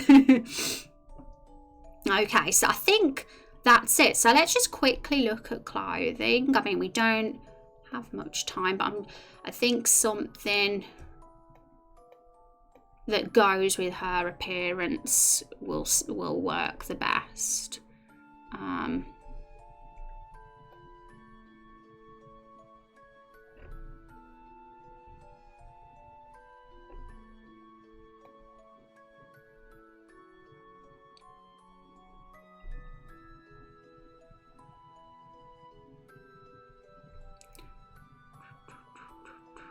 Something like something exotic and magical looking would be best. Like, we don't want her having armor on or anything that's ragged or looking, because she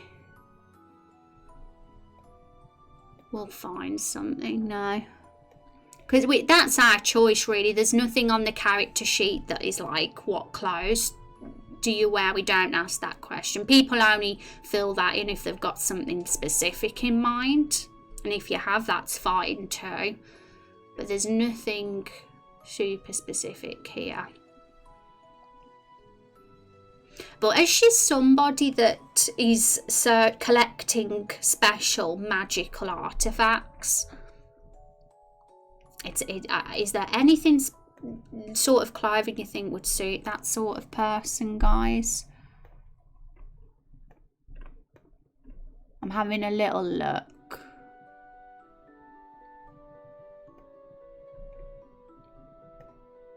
I mean, we can go super girly here with this sort of outfit if we wanted to, or we could go for something more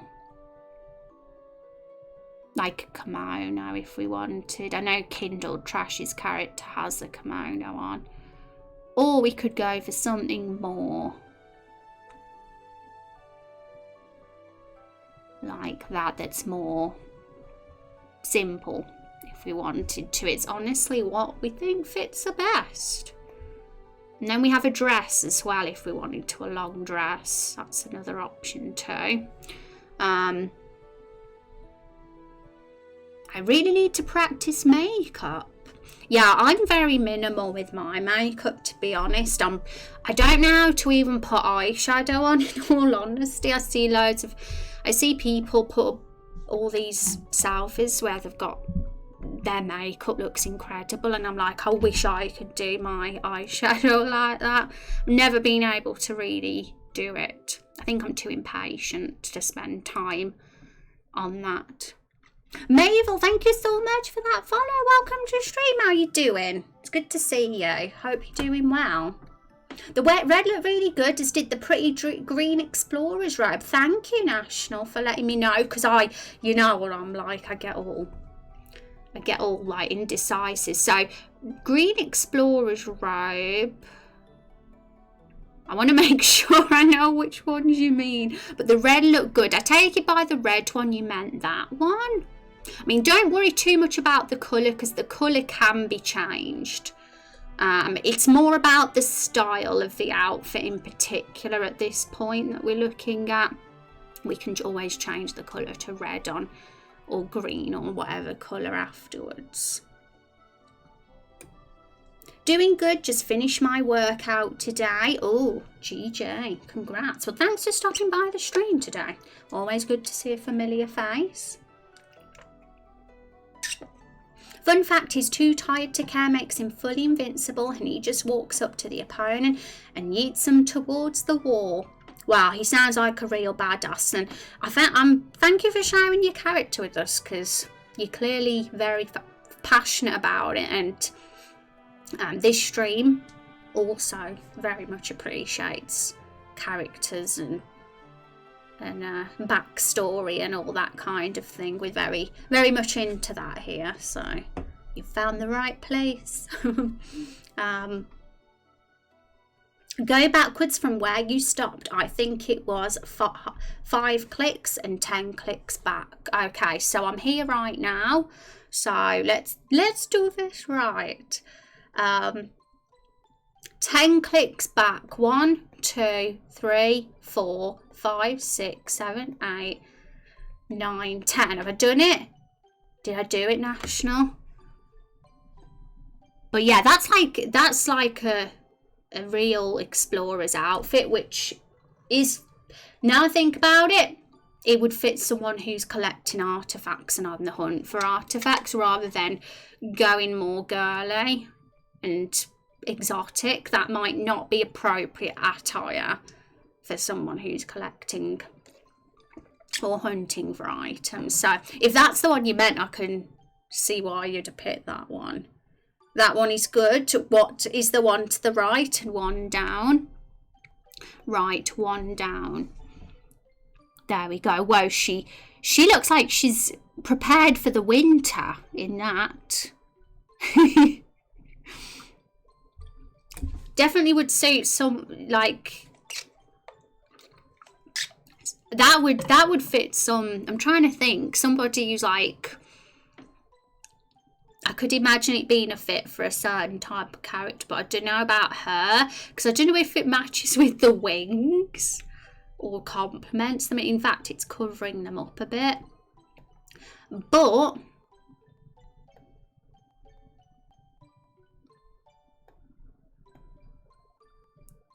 yeah, interesting. But I'm all right with this one. I mean, I don't know about the colours though, because I like to give her colours that our other fairies aren't wearing, maybe. Pardon me. But things like clothes, this is just default for now, guys, because obviously by the time they enter the game, we might want to give them an outfit that fits more with the environment, if it's all their lore, if things do get changed, you know. Things aren't set in stone when it comes to clothing, but it's just like a sort of default look, isn't it, that we want to give them for now. What would complement her nicely? I mean, I believe Fantasia's character is wearing red, yeah. So it makes me reluctant to want to give her the same colour scheme completely as Fantasia's character, because she's a purple and red character. I haven't been able to see the costumes good at all because of how low I have the quality to watch stream, because I'm having buffering problems. Oh, I hope it gets fixed soon, Raido. But yeah, it's obviously if you're having that, then yeah, it's going to be hard to see the costumes. But even if you guys like give a sort of description of the sort of outfit you could imagine her wearing, that'll do, and then I can hunt myself if necessary. That's not a problem either. That blue was complimentary, yeah. Let's I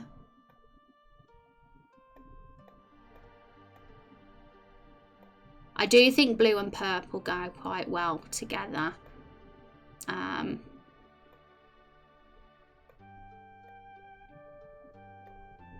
But now it's this ribbon part that I'm wondering about now. I just want it to look super pretty.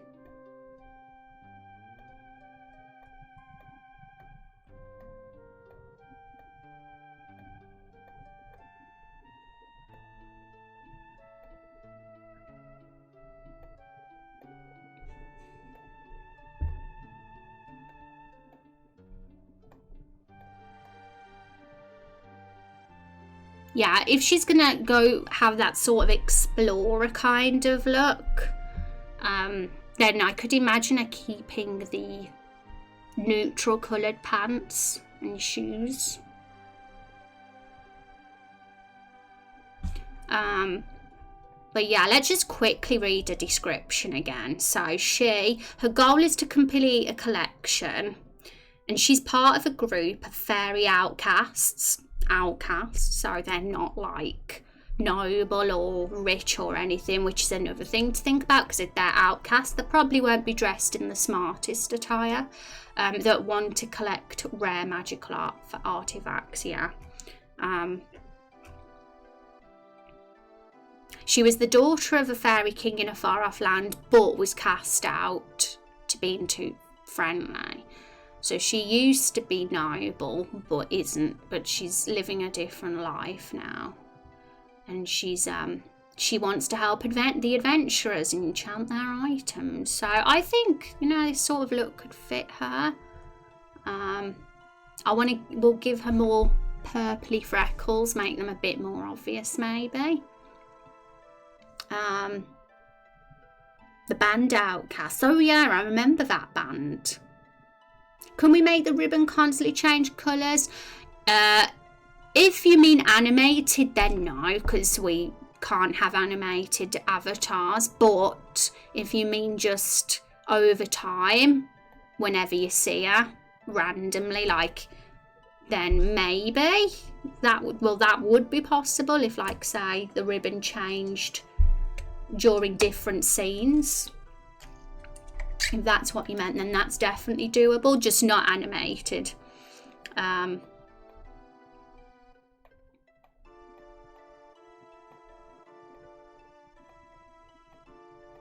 think a bright colour kind of looks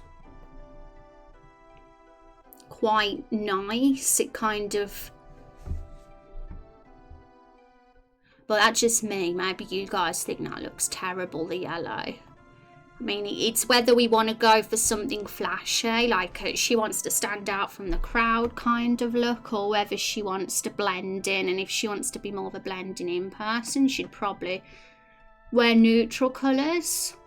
But if she wants to be flashy, she'd go for the brights. I mean, the fact that she's got purple freckles tells me she likes to stand out from the crowd. So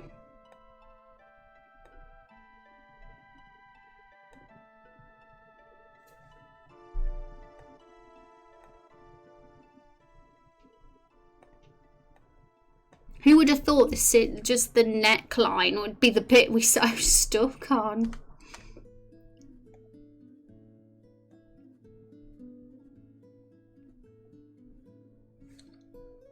Okay, folks, so I am going to end things there. I'm going to see if there's anyone online for us today to pass the love to. So it'd be awesome, guys, if you came along with us. Because I finished super late. I've gone over today more than I usually do. Because I wanted to make sure we had a little discussion about Scaly's character and at least had some kind of look in mind. Thank you for the stream. You're super welcome. They all look good. You had a pale blue one. It looked good. Yeah, it's one of those decisions. It's like, oh, this ribbon could make a difference if we go for one that stands out. Then, you know, I'm just one of these people that like contemplate over and over again things like that. Happy to hang out. You're welcome. Great stream, GJ. So is the look for this one?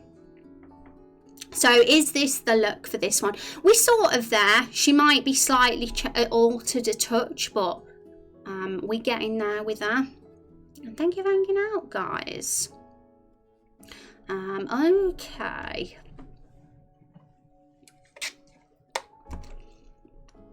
Wicked Beth is on. Haven't said hi to her for a while. She is actually playing Last of Us, which was mentioned earlier, so we'll send you over to Beth. Okay, guys.